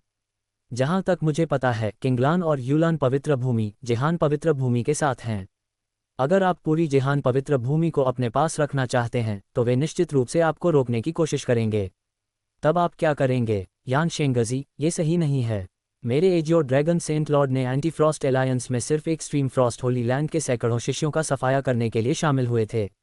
किंगलान और यूलान के प्रति आपकी दुश्मनी का मेरे एजियो ड्रैगन सेंट लॉर्ड से कोई लेना देना नहीं है। किंगलान और यूलान की 2 पवित्र भूमियों से उत्पन्न होने वाली बाधा मेरे लिए विचार करने का विषय नहीं है। मेरी किंगलोंग पवित्र भूमि केवल जेहान पवित्र भूमि के शिष्यों से निपटने की गारंटी देती है। लॉन्गलिंग ने उन दोनों की ओर देखते हुए मुस्कुराते हुए कहा। इतना कहने के बाद यानजुओ ने अपनी आंखें थोड़ी सी खुली और चुप रहा। दूसरी ओर ली फैंग ने ठंडी सांस ली और अपनी आस्तीन लहराए। हमारा शीत विरोधी गठबंधन दिखावटी तौर पर अति शीत पवित्र भूमि को निशाना बना रहा है, लेकिन अति शीत पवित्र भूमि के प्रत्येक पवित्र युद्ध की गुणवत्ता सभी को पता है। सीधे शब्दों में कहें तो मैं अकेला ही उन्हें नष्ट करने में सक्षम हूं। यदि आपका इरादा केवल अत्यधिक शीत पवित्र भूमि को निशाना बनाने का है तो मुझे खेद है कि शीत विरोधी गठबंधन को आपकी नीले ड्रैगन पवित्र भूमि की आवश्यकता नहीं है। हालांकि प्रोफाउंड किंग दायरे के प्रारंभिक चरण की एक धुंधली आभा प्रकट हुई जो जाहिर तौर पर लॉन्गलिंग को डराने के लिए थी। हालांकि प्रोफाउंड किंग दायरे के प्रारंभिक चरण में ली फैंग की आभा का सामना करते हुए लॉन्ग म्याओ ने बस उदासीनता से मुस्कुराते हुए यानजुओ की ओर देखा। इसकी आवश्यकता है या नहीं, ये यान शेंगजी की राय पर निर्भर करता है। यानजुओ एक पल के लिए रुका, फिर उसके चेहरे पर मुस्कान आ गई। मेरे प्रिय दाववादी ली मजाक कर रहे हैं, कृपया बुरा न माने पवित्र पुत्र ड्रैगन। यानजुओ, आप? ली फैंग ने नाखुशी से यानजुओ की ओर देखा। वह कुछ कहने ही वाला था कि अचानक उसकी नज़र यानजुओ की शांत आंखों से मिली। पल भर में उसके शब्द गले में अटक गए और वह कुछ नहीं कह सका। लॉन्गलिंग ने हल्की सी मुस्कान के साथ यानझुओ की ओर देखते हुए कहा, संत यान, अलविदा। यानझू मुस्कुराया और धीरे से सिर हिलाते हुए लॉन्गलिंग को जाते हुए देखता रहा। कुछ देर बाद वह ली फैंग की ओर मुड़ा और शांत स्वर में बोला, असीम की पवित्र भूमि को आपके पवित्र पुत्र को यहाँ भेजना चाहिए था। ली फैंग चुप रहा, उसकी आंखें इधर उधर घूम रही थीं मानो वह गहरी सोच में डूबा हुआ हो। ठीक है, मेरे पास जो जानकारी है उसके अनुसार किंगलान पवित्र भूमि का पवित्र पुत्र चू शियाओ इस समय तियानलैन घाटी में है। उसे घेरने और मारने के लिए तुरंत सैनिक जुटाओ। हमें उसे आज ही तियानलैन घाटी में मारना होगा। ली फैंग बेहद दुखी होकर चुप रहा। यानझुओ का लहजा ऐसा था मानो उसे किसी अधीनस्थ की तरह आदेश दिया जा रहा हो, और सबसे बुरी बात यह थी कि वह उसकी बात का खंडन करने का कोई बहाना नहीं ढूंढ पा रहा था। वह हताशा में वहां से चला गया। हवा में केवल यानझुओ ही रह गया था, जो उस दिशा में देख रहा था जिधर ली फैंग गया था। उसका चेहरा अभी भी शांत था। गहन राजा क्षेत्र के प्रारंभिक चरण में उसके पास कुछ कौशल तो हैं, लेकिन वह पूरी तरह से मूर्ख है। सीरियस घाटी। उस समूह में 5 या 6 लोग थे, जिनका नेतृत्व एक युवक कर रहा था, जिसकी पीठ पर तलवार की म्यान थी, आकर्षक चेहरे की बनावट थी और उसने नीले रंग का चोला पहना हुआ था। हे पवित्र पुत्र, मैंने सुना है कि आज गुप्त लोक में शांति का कोई नामोनिशान नहीं है। कहा जाता है कि काले यम के पवित्र क्षेत्र ने शीत विरोधी गठबंधन की स्थापना में अग्रणी भूमिका निभाई है, जो काफी बड़ा है और इसे कम नहीं आंका जाना चाहिए। इसे शीत विरोधी गठबंधन कहा जाता है, लेकिन मेरी राय में तथाकथित शीत विरोधी गठबंधन दिखावे के लिए तो अति शीत पवित्र भूमि को निशाना बना रहा है, लेकिन गुप्त रूप से यह हमारी किंगलान और यूलान पवित्र भूमि को निशाना बना रहा है। आखिरकार कौन नहीं जानता कि अति शीत पवित्र भूमि ने ब्लैक यान और वूजी पवित्र भूमि से संबंध तोड़ लिए हैं, और किसी भी समय बड़े पैमाने पर युद्ध छिड़ सकता है।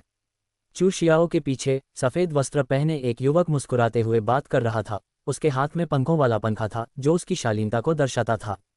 चू शियाओ ने शांत भाव से सिर हिलाया और सीधे आगे देखने लगा, मानो किसी के बारे में सोच रहा हो। वह कुछ पल चुप रहा और फिर धीरे से बोला, अत्यधिक ठंड की पवित्र भूमि, हमें इस पर ध्यान देने की जरूरत नहीं है। अगर हम इससे टकराते हैं तो हमें मदद करने में कोई आपत्ति नहीं है। हमारे पास 3 दिन हैं और मुख्य बात अवसरों और प्रतीकों को खोजना है। सफेद वस्त्र पहने युवक के चेहरे पर मुस्कान थी। शायद कुछ सोचते हुए वह अचानक बोला, पवित्र पुत्र, महान सम्राट के प्राचीन खंडहरों की पिछली यात्रा के दौरान सू बाई नाम का एक व्यक्ति प्रथम स्थान पर आया था।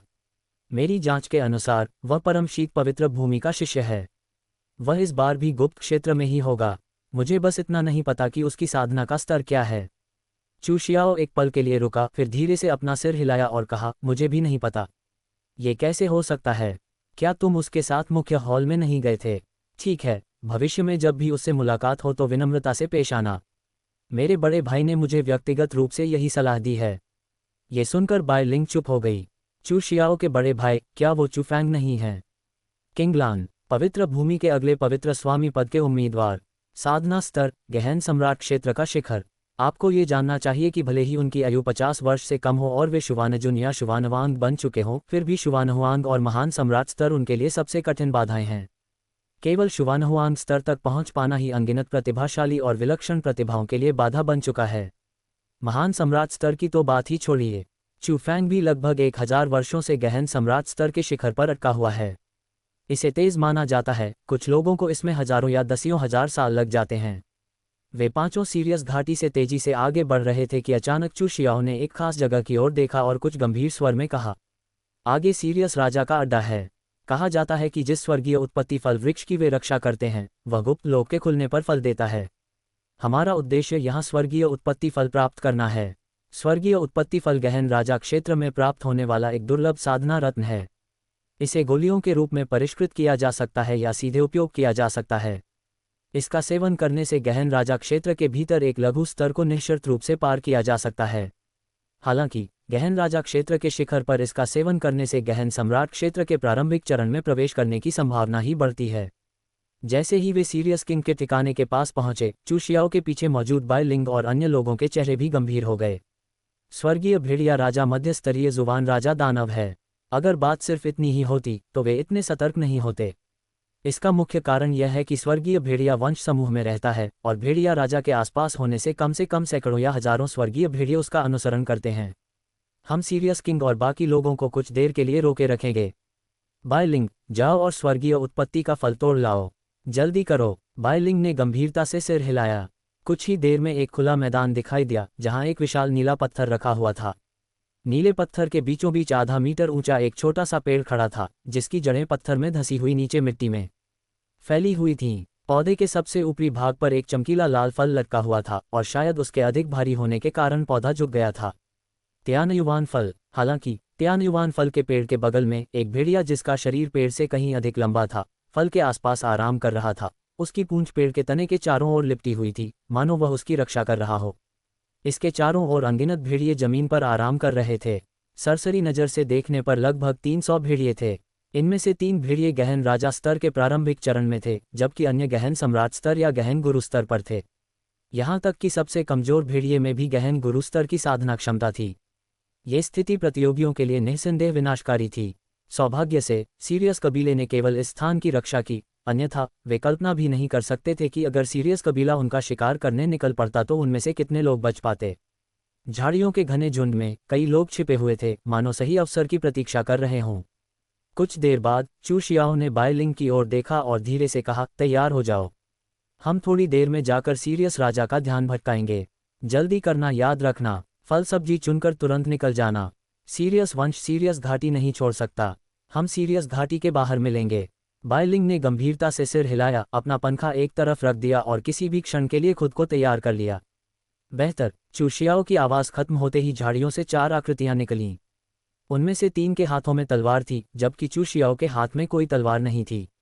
उनका उद्देश्य स्पष्ट था, सीधे स्वर्गीय उत्पत्ति फल वृक्ष पर हमला करना, जिससे स्वर्गीय भेड़िया राजा को उनके हमले का सामना करने के लिए मजबूर होना पड़े और साथ ही उसका ध्यान भी उनकी ओर आकर्षित हो।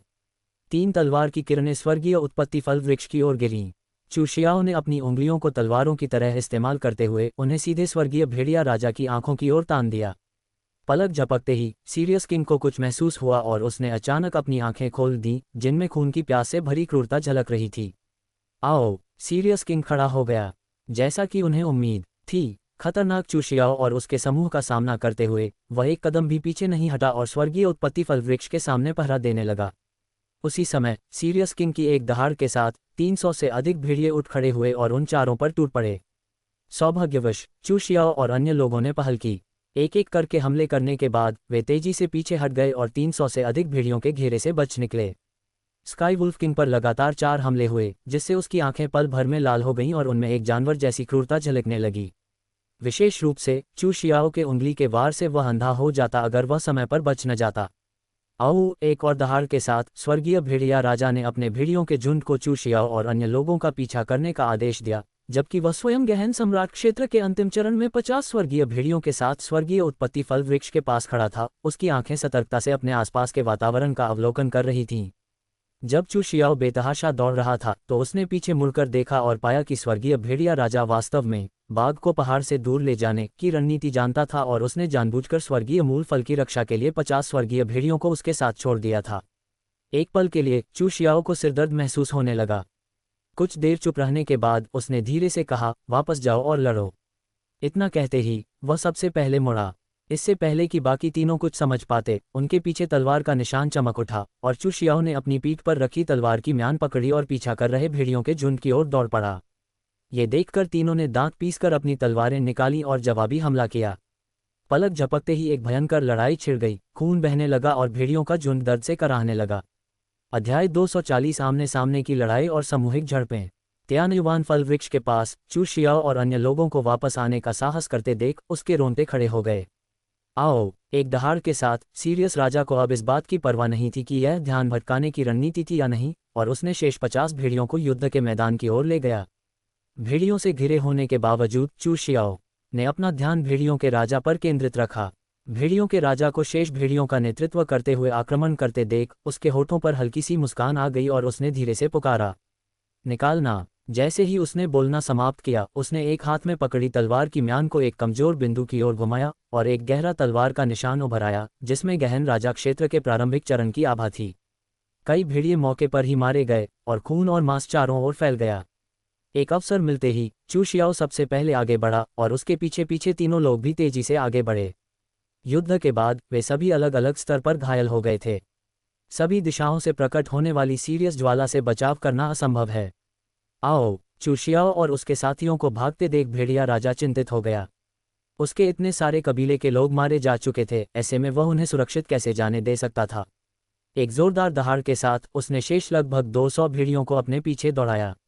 उन्हें इस बात का बिल्कुल भी पता नहीं था कि जब भेड़ियों के राजा ने शेष 50 भेड़ियों को युद्ध में उतारा, तब तक स्वर्गिक उत्पत्ति के वृक्ष पर लगा चमकीला लाल स्वर्गिक उत्पत्ति का फल गायब हो चुका था। Dot dot dot dot dot dot. उस दिन भेड़ियों के दहाड़ने की आवाज़ पूरी सीरियस घाटी में गूंजती रही, जो पूरी रात बिना रुके जारी रही। सीरियस घाटी के किनारे पर खून से लथपथ 4 आकृतियां एक विशाल पेड़ से पीठ सटाकर खड़ी थीं और जोर जोर से हौंफ रही थीं। पवित्र पुत्र, वरिष्ठ भाई बाय लिंग को अब तक सफल हो जाना चाहिए था। मैंने देखा। चूशियाओं ने राहत की सांस ली और सिर हिलाया। ये सुनकर बाकी तीनों ने भी राहत की सांस ली। अच्छा हुआ कि उन्हें दिव्य फल मिल गया। मुझे बस इस बात का डर है कि वे इतनी मेहनत करेंगे और अंत में उन्हें कुछ भी हासिल नहीं होगा। कुछ देर आराम करने के बाद किसी ने धीमी आवाज में उलझन भरे लहजे में एक सवाल पूछा। तर्क के हिसाब से तो सीनियर ब्रदर बाय लिंग को हमसे पहले आ जाना चाहिए था, तो फिर हमने उन्हें अभी तक क्यों नहीं देखा? जैसे ही उसने बोलना समाप्त किया, बाकी दोनों के चेहरे के भाव तुरंत बदल गए और वे बोलने वाले व्यक्ति की ओर देखने लगे।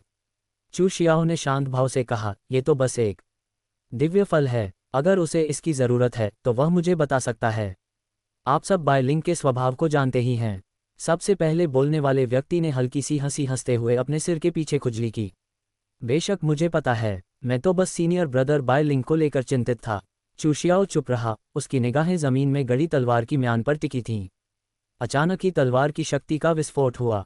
वह अचानक खड़ा हुआ, एक हाथ से तलवार की म्यान को पकड़ा और झाड़ी की ओर वार किया। हे, झाड़ियों से हल्की हंसी की आवाज आई। काले चोगे में लिपटा यान झुओ सहजता से बाहर निकला। हवा में उड़ती तलवार की म्यान को देखते हुए उसका चेहरा एकदम शांत था, होठों पर बनावटी मुस्कान थी। भाई चू, क्या ये थोड़ा असभ्य नहीं है कि आप हमारी मुलाकात के तुरंत बाद मेरे साथ ऐसा कर रहे हैं? बिना रुके तलवार की म्यान सीधे यान झुओ के चेहरे पर जा लगी। यान झुओ ने अपना सिर हिलाया और धीरे से आह भरी। उसके होठों पर मुस्कान थी और उसने तलवार की म्यान को अपनी ओर घुमाते हुए मजाक में कहा, भाई चू महान पवित्र पुत्रों में सबसे छोटे हैं, फिर भी उनकी शक्ति को कम नहीं आंका जाना चाहिए। वे वास्तव में एक विलक्षण प्रतिभा हैं। सीनियर लैन के आखिरी शिष्य से यही उम्मीद थी। जैसे ही उसने बोलना समाप्त किया, तलवार की म्यान प्रकट हुई और यान झुओ के सामने काले पानी की 3 बूंदें तैरने लगीं। क्लैंग। जब म्यान पानी की बूंदों से टकराए तो अचानक एक तीखी, कर्कश ध्वनि उत्पन्न हुई। काले पानी की वे 3 बूंदें कठोर लोहे की तरह टक्कर में म्यान से किसी भी तरह कमतर नहीं थीं। चू शियाओ ने अपनी तलवार म्यान में डाली, पीछे हट गया, यान झुओ की ओर सीधे देखा और शांत भाव से कहा, क्या चल रहा है? मिलते ही उसने बिना कुछ कहे तलवार से वार किया, फिर पूछा कि क्या मैं ठीक हूँ? बहुत बढ़िया। यान झुओ ने बहुत खुशी से हंसते हुए एक हाथ उठाया और उसे धीरे से हिलाया। बेशक कुछ गड़बड़ है। रास्ते में हमारी मुलाकात संयोगवश आपके किंगलान पवित्र भूमि के किसी व्यक्ति से हो गई, इसलिए मैं कृपा करके उसे यहाँ ले आया। जैसे ही उसने बोलना समाप्त किया, सफ़ेद वस्त्र पहने एक आकृति यान झुओ के पीछे से निकली और खून से लथपथ होकर उसके बगल में जमीन पर बेसुध पड़ी हुई थी। तुरंत बाद ली फैंग के नेतृत्व में 1 दर्जन से अधिक लोग बाहर निकले। यान झुओ के पास पहुंचकर ली फैंग ने बाय लिंग की छाती पर एक पैर रखा और उसके होठों पर एक तिरस्कारपूर्ण मुस्कान थी। यान शेंगजी, ये आदमी भी किसी काम का नहीं है। ये तो देखते ही देखते बेहोश हो गया।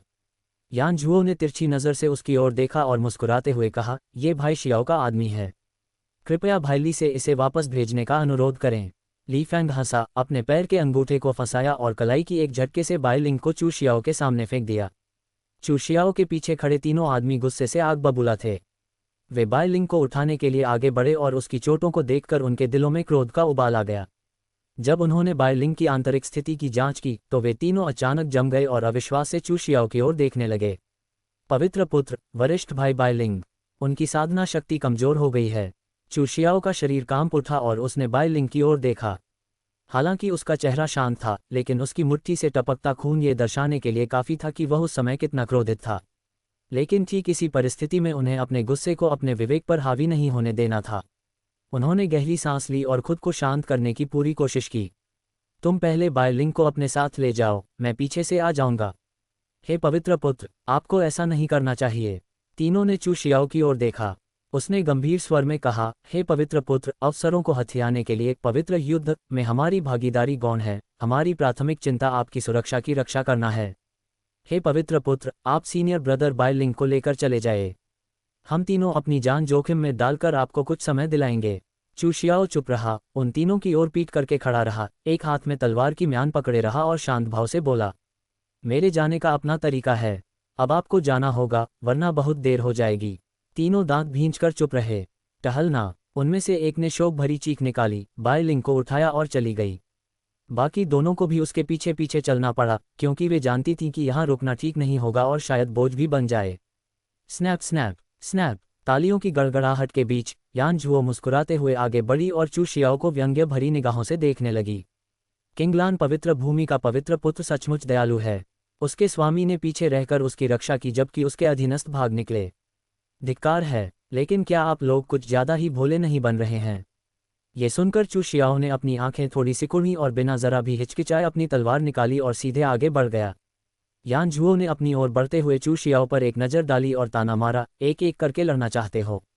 ठीक है, मैं आपका अनुरोध स्वीकार करता हूँ। बोलते हुए उन्होंने एक हाथ उठाया और उसे हल्के से हिलाते हुए शांत भाव से कहा, एक साथ मुझ पर हमला करो। उसने हम सबका बोझ अकेले ही उठाया। ये सुनकर यान झुओ के बगल में खड़ा ली फैंग भी एक पल के लिए स्तब्ध रह गया। अगले ही पल वह अचानक जोर से हंस पड़ा। हा, किंगलान पवित्र भूमि के पवित्र पुत्र से यही उम्मीद थी, आप में गजब का जोश है। अगर ऐसा है तो हम विनम्रतापूर्वक इसका पालन करेंगे। चलिए सब मिलकर हमला करते हैं। लगभग 1 दर्जन लोगों ने एक साथ हमला किया, लेकिन चू शियाओ के चेहरे पर कोई भाव नहीं बदला। उसने अपनी तलवार म्यान में रखी और जोरदार प्रहार किया।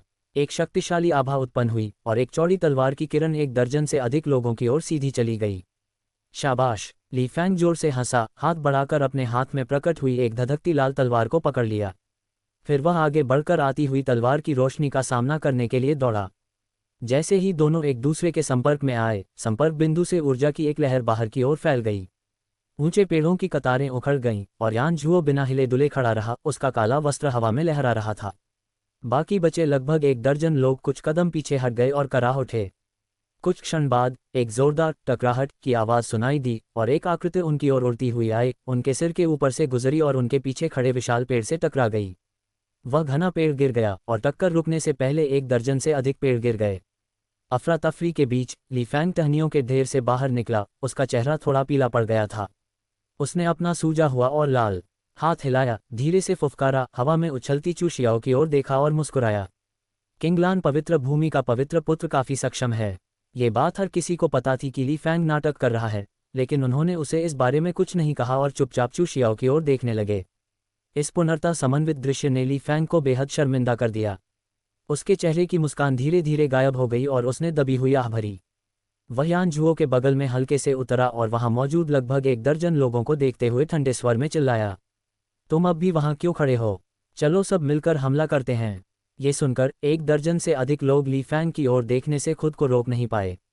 वे जानते थे कि ली फैंग चाहता था कि वे पहले चू शियाओ की सहनशक्ति को कम कर दे और फिर वह जाकर सारी गड़बड़ को ठीक करेगा। हालांकि चूंकि वह अधिकारी उच्च पद का था, इसलिए वे उसे आसानी से काबू कर सके। कुछ क्षणों की चुप्पी के बाद वे चू शियाओ की ओर दौड़े। ली फैंग यान झुओ के साथ मुक्केबाजी कर चुका था, जबकि यान झुओ 1 इंच भी नहीं हिला था। ली फैंग ने यान झुओ की ओर देखा और कुछ असंतोष के साथ कहा, संत यान, एक साथ हमला करो का नारा तो तुमने ही लगाया था, लेकिन तुम शुरू से अंत तक 1 इंच भी नहीं हिले। ये कुछ अनुचित है। यान झुओ ने तिरछी नज़र से उसकी ओर देखा, उसकी निगाहें मानो किसी मूर्ख को देख रही हों। एक एक करके आकृतियां पीछे की ओर उड़ने लगी, लेकिन यान झुओ ने उनकी ओर देखा तक नहीं। वैसे भी ये लोग असीम पवित्र भूमि से थे, तो उन्हें मरने या घायल होने से उसे क्या फर्क पड़ता था। यान झुओ की प्रतिक्रिया की कमी और साथ ही इस तथ्य कि उसके अपने लोग एक एक करके मारे जा रहे थे, ने ली फैंग के चेहरे के भावों को और भी गंभीर बना दिया। जब चू शियाओ को घेरने के लिए केवल 5 या 6 लोग ही बचे थे, तो यान झुओ ने शांत भाव से कहा, ठीक है, अब वापस आ जाओ। तुम भाई शियाओ का मुकाबला नहीं कर सकते। ये सुनकर उन 5-6 लोगों को ऐसा लगा मानो उन्हें क्षमा मिल गई हो। वे दोनों आदमियों के पीछे छिप गए, उनकी निगाहें ली फैंग की पीठ पर टिकी थीं और वे मन ही मन उसकी 18 पीढ़ियों के पूर्वजों को कोस रहे थे। ली फैंग उनका नेता था, लेकिन वह असहाय होकर देखता रहा क्योंकि उन्हें एक एक करके पीट पीट कर भगा दिया गया। अंत में यान झुओ को रुकने का आदेश देना पड़ा। कितना दयनीय। ली फैंग ने यान झुओ की ओर देखा, उसकी आंखें थोड़ी सिकुड़ गईं और उसने कुछ नाराजगी के साथ कहा, भाई यान, क्या मेरे अधीनस्थों को आदेश देना आपके लिए थोड़ा अनुचित नहीं है? यान झुओ ने हल्की सी मुस्कान के साथ कहा, मैं भाई ली से माफ़ी मांगता हूँ, लेकिन वे भाई शियाओ का मुकाबला नहीं कर सकते और उनके खिलाफ जाने का कोई फ़ायदा नहीं होगा। ली फैंग ने ठंडी आवाज में कहा, अपनी बाहें मोड़ी और घमंडी नज़र से देखा। यान झुओ ने कोई ध्यान नहीं दिया और घायल चू शियाओ की ओर देखने के लिए मुड़ गई। चू शियाओ, जो पहले ही सीरियस पैक के साथ भयंकर लड़ाई लड़ चुका था, अब गिर गया और उस पर फिर से हमला किया गया, जिससे उसकी चोटें और भी बढ़ गईं और उसकी हालत दयनीय हो गई। चू शियाओ ने तलवार की म्यान को दोनों हाथों में पकड़ रखा था। म्यान के सिरे से खून टपक रहा था। म्यान खाली थी, फिर भी ऐसा लग रहा था मानो उसमें तलवार हो। भाई शियाओ, इसके बारे में क्या ख्याल है? जाओ और किंगलान पवित्र भूमि को जेहान पवित्र भूमि का शत्रु बनने के लिए मनाओ और हम तुम्हें आज ही जाने देंगे। साथ ही हम ये सुनिश्चित करेंगे कि किंगलान पवित्र भूमि के शिष्य अगले 2 दिन गुप्त क्षेत्र में सुरक्षित रूप से बिता सकें। चू शियाओ चुप रहा, लेकिन उसने तलवार की म्यान पर अपनी पकड़ मजबूत कर ली और धीरे से 4 शब्द कहे, मन की बात है। ये शब्द कहते ही यान झुओ की मुस्कान में कोई बदलाव नहीं आया। उसने बस चू शियाओ की तरफ देखा और धीरे से हंस पड़ा। भाई शियाओ, जवाब देने में जल्दबाजी करने की कोई जरूरत नहीं है। बाद में फैसला लेने में अभी देर नहीं होगी। समय को देखते हुए वे जल्द ही वापस आ जाएंगे। चू शियाओ के चेहरे के भाव में लगभग नगण्य परिवर्तन आया और यान झुओ को देखते हुए उसकी आंखों में हत्या का इरादा भर गया। 1 सांस, 2 सांसें, देखो, यह आ रहा है।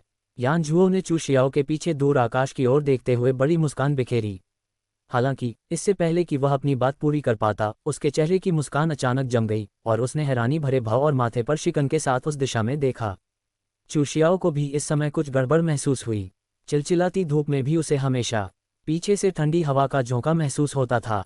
हजारों आकृतियां उनकी ओर बढ़ीं और उनके सिर के ऊपर एक विशाल फूल इकट्ठा हो गया। सबसे आगे प्लेटिनम का मुखौटा पहने एक व्यक्ति था जो देखने में किसी आम इंसान से अलग नहीं लग रहा था।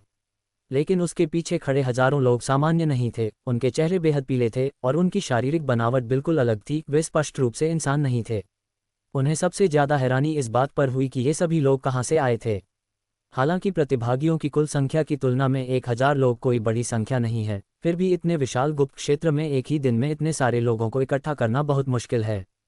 कुछ ही समय में बाइक 4 भूत सेनापतियों और हजारों भूत सैनिकों के साथ उनके पास आ पहुंचा और 3 विरोधी दल बना लिए। अपनी विशाल उपस्थिति के कारण बाइक ने उन्हें पूरी तरह से पछाड़ दिया। जैसे जैसे वह करीब आता गया, चू शियाओ को आखिरकार सफ़ेद शब्द दिखाई दिया और प्लेटिनम का मुखौटा देखकर उसकी पुतलियां धीरे धीरे सिकुड़ गईं।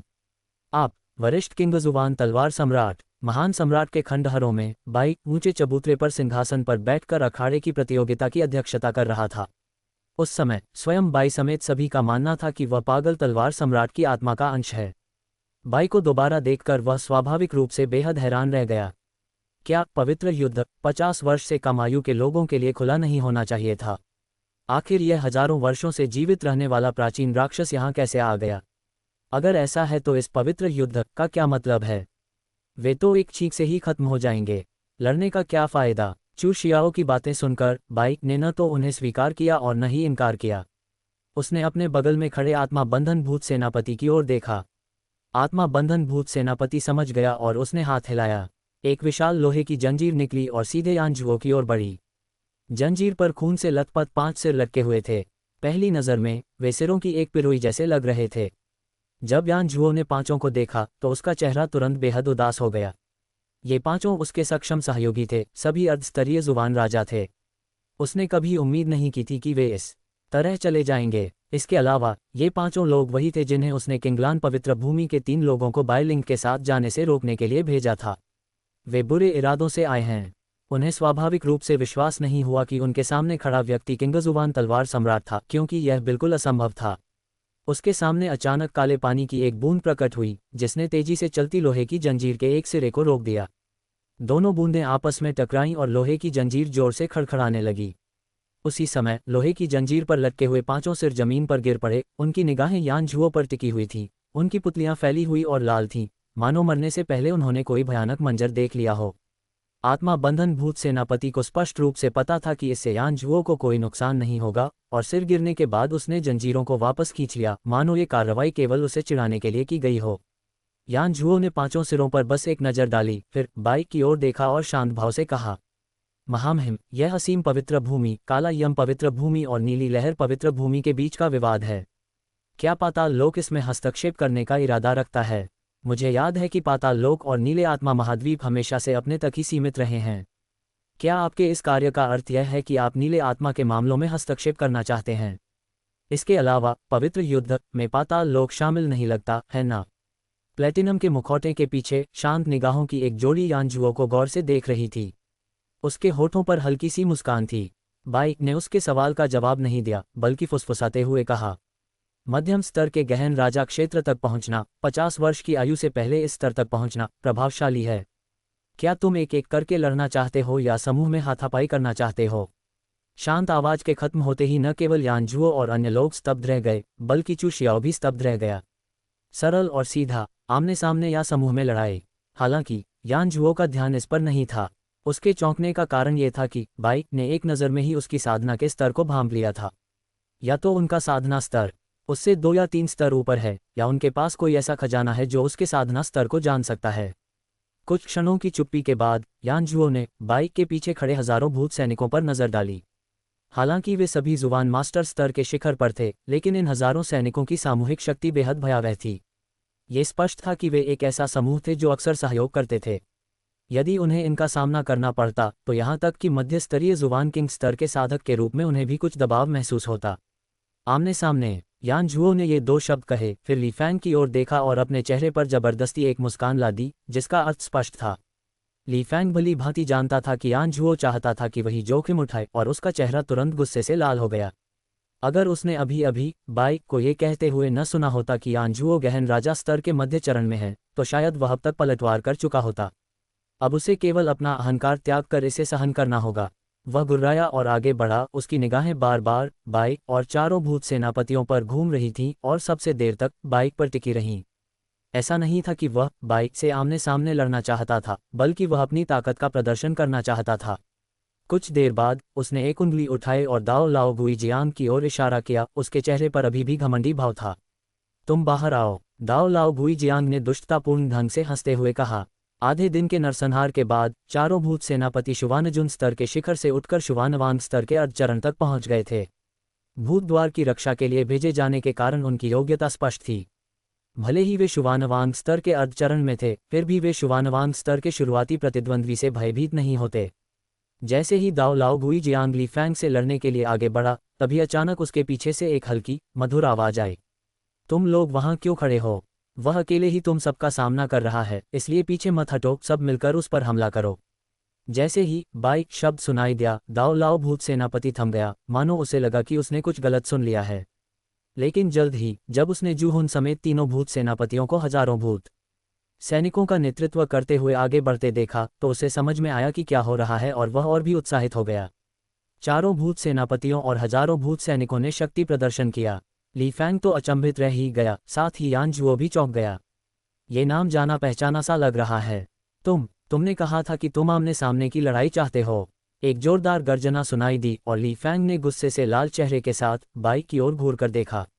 उसे पूरा भरोसा था कि वह आसानी से एक आधे चरण वाले जुबान किंग स्तर के साधक को संभाल सकता है, और उसे ये भी पूरा भरोसा था कि वह 4 आधे चरण वाले जुबान किंग स्तर के साधकों से निपट सकता है। लेकिन अगर हजारों प्रशिक्षित जुबान मास्टर स्तर के भूत सैनिक हों तो लड़ने का क्या फायदा?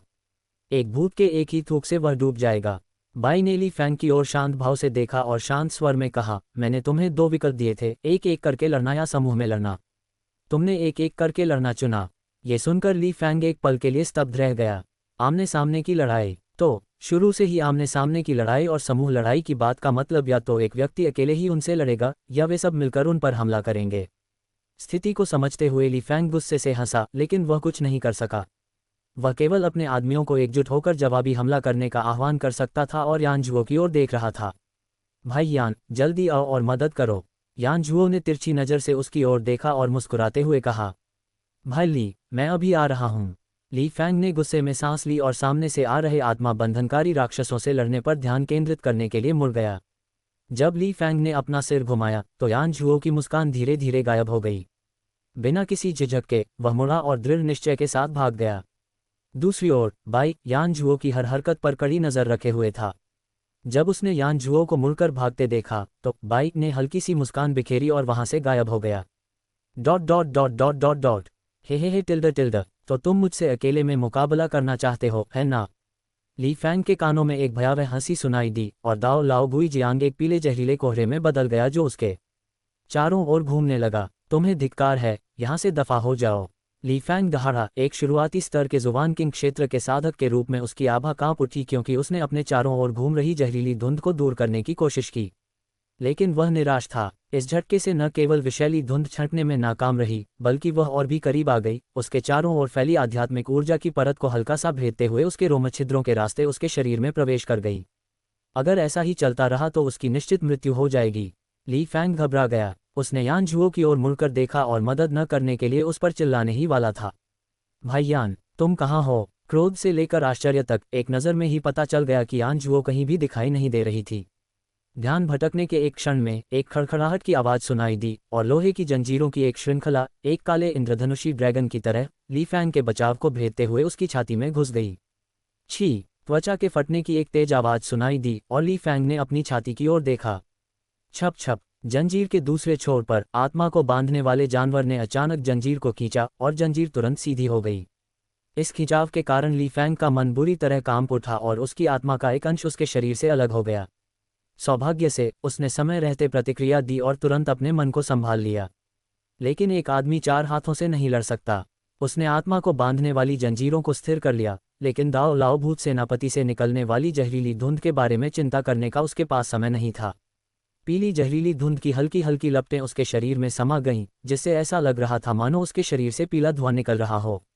महज कुछ सांसों में उसके 7 छिद्रों से खून की कई धाराएं बह निकलीं, जिससे वह बेहद भयावह दिखने लगा। ये जानते हुए कि अगर यह सिलसिला लंबा खींचा तो उसकी मौत हो जाएगी, ली फैंग घबरा गया। उसका शरीर कांपने लगा, उसका बेहद पीला चेहरा अकड़ गया और उसके होंठ थरथरा गए। नहीं, मुझे बख्श दो, मेरी जान बख्श दो, मैं तुम्हें जो चाहो वो दे दूंगा। 50 वर्ष की आयु से पहले गहन राजा क्षेत्र के प्रारंभिक चरण तक पहुंच जाना असीम पवित्र भूमि में भी असाधारण प्रतिभा की निशानी है। यदि वे उसे जीवित रख सकें तो असीम पवित्र भूमि शायद कोई भी कीमत चुकाने को तैयार होगी। दुर्भाग्यवश उन्होंने गलत व्यक्ति से मदद मांगी। आत्मा को बांधने वाले भूतों के लिए चाहे जो भी शर्तें रखी जाएं, उन्हें केवल एक ही काम करना था, आदेशों का पालन करना और ली फैंग और अन्य लोगों को मार डालना। तभी कदमों की आहट सुनाई दी और बाई धीरे धीरे एक हाथ पकड़े हुए आगे बढ़ा। उसने अपना हाथ आत्मा बंधन ब्लेड की ओर फेंका और लापरवाही से कहा, समय कम होता जा रहा है, जल्दी करो। अध्याय 241 भविष्यवक्ता से पुनः मुलाकात। रहस्यमयी लोक में कहीं आकाश में अचानक एक दरार दिखाई दी। खून से लथपथ यान झुओ उस दरार से लुढ़क कर जमीन पर आ गिरा।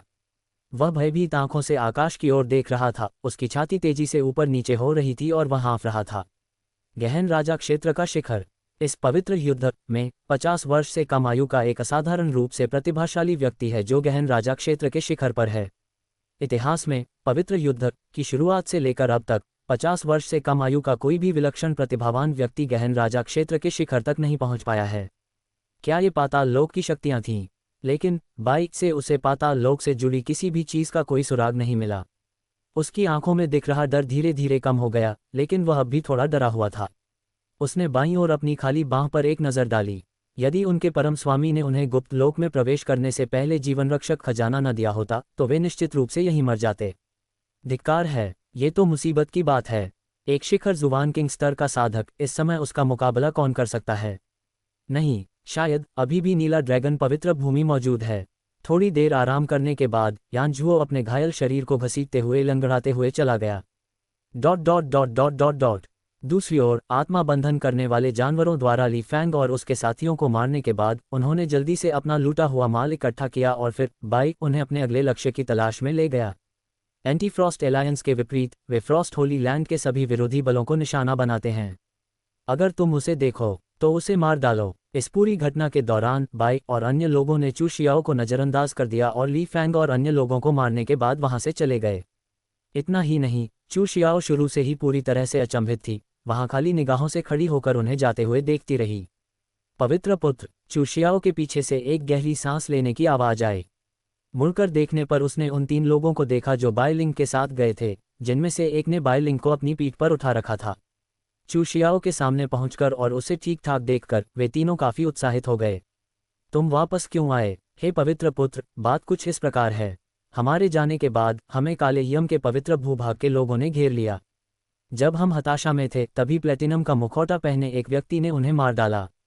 हालांकि उन्होंने हमें अपना नाम बताने से इनकार कर दिया और हजारों लोगों के साथ जल्दी से चले गए। चू शियाओ चुप हो गया। दरअसल वह समझ नहीं पा रहा था कि बाइक पवित्र युद्ध के गुप्त क्षेत्र में क्यों प्रकट हुआ। क्या वह वही व्यक्ति था जो महान सम्राट के प्राचीन खंडहरों में वर्णित किंगजुवान तलवार सम्राट था? चू शियाओ ने लापरवाही से जवाब दिया, अपने संदेह को दबाते हुए बाई लिंग की ओर देखा और गहरी आवाज में कहा, एजोर मिस्ट होली लैंड इस पवित्र युद्ध से पीछे हट गया है। आप सभी बाई लिंग को ले जाकर छिपा दें, उसकी चोटों को स्थिर करें और पवित्र युद्ध के समाप्त होने की प्रतीक्षा करें। पवित्र पुत्र, फिर तुम। चू शियाओ के चेहरे पर हल्की सी मुस्कान आ गई। उसने उस दिशा में मुड़कर देखा जिधर बाइक गया था और धीरे से कुछ बुदबुदाया। मैं देखना चाहता हूं कि वह कौन है। समूह असमंजस में था, लेकिन वे केवल हल्के से सिर हिलाकर अपना ख्याल रखना कह सके और फिर बाई लिंग के साथ छिपने की जगह खोजने के लिए निकल गए। उनके जाने के बाद ही चू शियाओ ने बाइक की दिशा में प्रस्थान किया। उन्हें पूर्वाभास हो गया था कि यह पवित्र युद्ध पिछले युद्धों से अलग होगा और शायद अब तक का सबसे रक्तपातपूर्ण युद्ध भी हो सकता है। ... एक चौड़ी कच्ची सड़क पर 20 मीटर से अधिक लंबा और 2 मीटर चौड़ा एक सफ़ेद अजगर धीरे धीरे रेंग रहा था। उसका विशाल शरीर पेड़ों से भी ऊंचा था। 3 आकृतियां सांप के सिर पर बैठी थीं और रास्ते के नज़ारों का आनंद ले रही थीं। वह विशालकाय अजगर वास्तव में फ्रॉस्ट अजगर था और वे तीनों लोग सुबाई और उसके साथी थे। मूल रूप से फ्रॉस्ट सरपेंट केवल कुछ मीटर लंबा था, लेकिन कुछ ड्रैगन मीट बंस खाने के बाद ये प्रोफाउंड किंग दायरे के महत्वपूर्ण प्रारंभिक चरण में पहुंच गया और इसका शरीर 10 मीटर से अधिक बढ़ गया। उसके सिर पर 2 नए सींग उग रहे थे और उस समय एक छोटा हाथ उन्हें सहला रहा था और उनसे खेल रहा था। नन्ही यिन उन सींगों को देखकर पलकें झपका रही थी और कभी कभी उन्हें चुटकी काट रही थी। अरे टिल्ड, लिटिल आइस के कोने कितने मुलायम और कोमल हैं टिल्ड। जब उसके 2 सींगों पर मौजूद संवेदनशील स्थान को छुआ गया तो विशालकाय बर्फीले अजगर ने सहज रूप से अपना सिर हिला दिया। सुबाई की छाती से सटी हुई लियू किंगहान ने अपनी आंखें खोलीं और उसकी ओर देखा। विशालकाय बर्फीला अजगर तुरंत शांत हो गया और सावधानी से आगे बढ़ने लगा। मैं इसे हिलाने की हिम्मत नहीं कर सकता, मैं बिल्कुल भी इसे हिलाने की हिम्मत नहीं कर सकता। शाओ यिन को बेचैन देखकर सुबाई को कोई अच्छा विचार सूझा होगा। उसने हल्की सी मुस्कान के साथ लियू किंगहान के कंधे पर धीरे से थपथपाया और धीरे से कहा, शाओ हान, थोड़ी देर के लिए उठो, मुझे कुछ काम निपटाना है। ओह, लियू किंगहान ने अनिच्छा से सीधे बैठते हुए जवाब दिया। उसकी निगाहें सुबाई पर टिकी हुई थीं। कुछ देर बाद सुबाई ने एक झंडा उठाया और शियाओ यिन की ओर चल पड़ा। शियाओ यिन को बर्फीले सर्प की नुकीली धारों से खेलते हुए देखकर सुबाई नीचे बैठ गया और अपना सिर झुकाकर उसे देखने लगा। छोटी यिन, इससे खेलना बंद करो, इसके किनारे अभी उभर रहे हैं और यह अभी भी बहुत नाजुक है। जैसे ही उसने बोलना समाप्त किया, विशालकाय बर्फीला अजगर थोड़ी देर के लिए रुक गया। उसकी सांप जैसी आंखें कृतज्ञता से भर गईं। आखिरकार किसी ने मेरे लिए आवाज उठाई। सुबाई की बात सुनकर शियाओ यिन ने तुरंत अपना छोटा हाथ पीछे खींच लिया। शाओ बिंग, मुझे माफ करना। जब मालिक मुझे कुछ उबले हुए बंस देंगे तो मैं उनमें से आधा तुम्हारे साथ बांट लूंगा। सुबाई ने धीरे से मुस्कुराते हुए हाथ बढ़ाया और उसके सिर पर थपथपाया, फिर उसे झंडा सौंप दिया। ठीक है, अगर आप बोर हो रहे हैं तो बस इस झंडे को लें और हवा में लहराएं। एक लाल झंडा जिस पर अत्यधिक ठंड की पवित्र भूमि लिखा हुआ है। लाल रंग स्पष्ट रूप से अत्यधिक ठंडे पवित्र स्थल के अनुकूल नहीं है, तो फिर सुबाई ने लाल रंग का उपयोग क्यों किया? शायद इसलिए कि यह 1.4 अरब लोगों के दिलों में आस्था का रंग है। शाओ यिन ने झंडा उठाया, दोनों हाथों से ध्वजदंड को पकड़ा, अपने से भी बड़े झंडे को देखा, पलकें झपकाईं और उसे कुछ बार हिलाने की कोशिश की। शायद सुबाई द्वारा विशेष रूप से उपचारित किए जाने के कारण झंडा बहुत हल्का था और शियाओ यिन के हाथों में आसानी से लहरा रहा था। कुछ ही देर बाद जियाओ यिन खूब मजे कर रही थी। झंडा ऊंचा करके विशालकाय बर्फीले अजगर के सिर पर बैठकर उन दोनों के चारों ओर दौड़ रही थी और चारों ओर हंसी गूंज रही थी। रास्ते में दिखने वाले नज़ारों का आनंद लेते हुए बर्फ के सर्प ने अपना सिर बहुत ऊंचा रखा हुआ था। पेड़ों को देखते हुए उसकी दृष्टि का दायरा अत्यंत विस्तृत था। सुबाई मुस्कुराया और विशालकाय बर्फीले अजगर को देखा। छोटे बर्फ, थोड़ा नीचे झुक जाओ। ये सुनकर हिमसर्प ने आज्ञाकारी होकर अपना सिर पेड़ के स्तर तक नीचे कर लिया। इस प्रकार दूर से केवल परम शीत पवित्र भूमि का झंडा ही दिखाई दे रहा था, हिमसर्प दिखाई नहीं दे रहा था। सुबाई वापस बैठ गया और कुशलता से एक हाथ ऊपर उठाया। लियू किंगहान स्वाभाविक रूप से उससे सट गई। उसका बड़ा हाथ उसके कंधे पर था और सुबाई ने अपनी ठुड्डी उसके सिर पर टिका दी। कुछ ही देर बाद लोगों का एक समूह आक्रामक ढंग से उनकी ओर दौड़ा।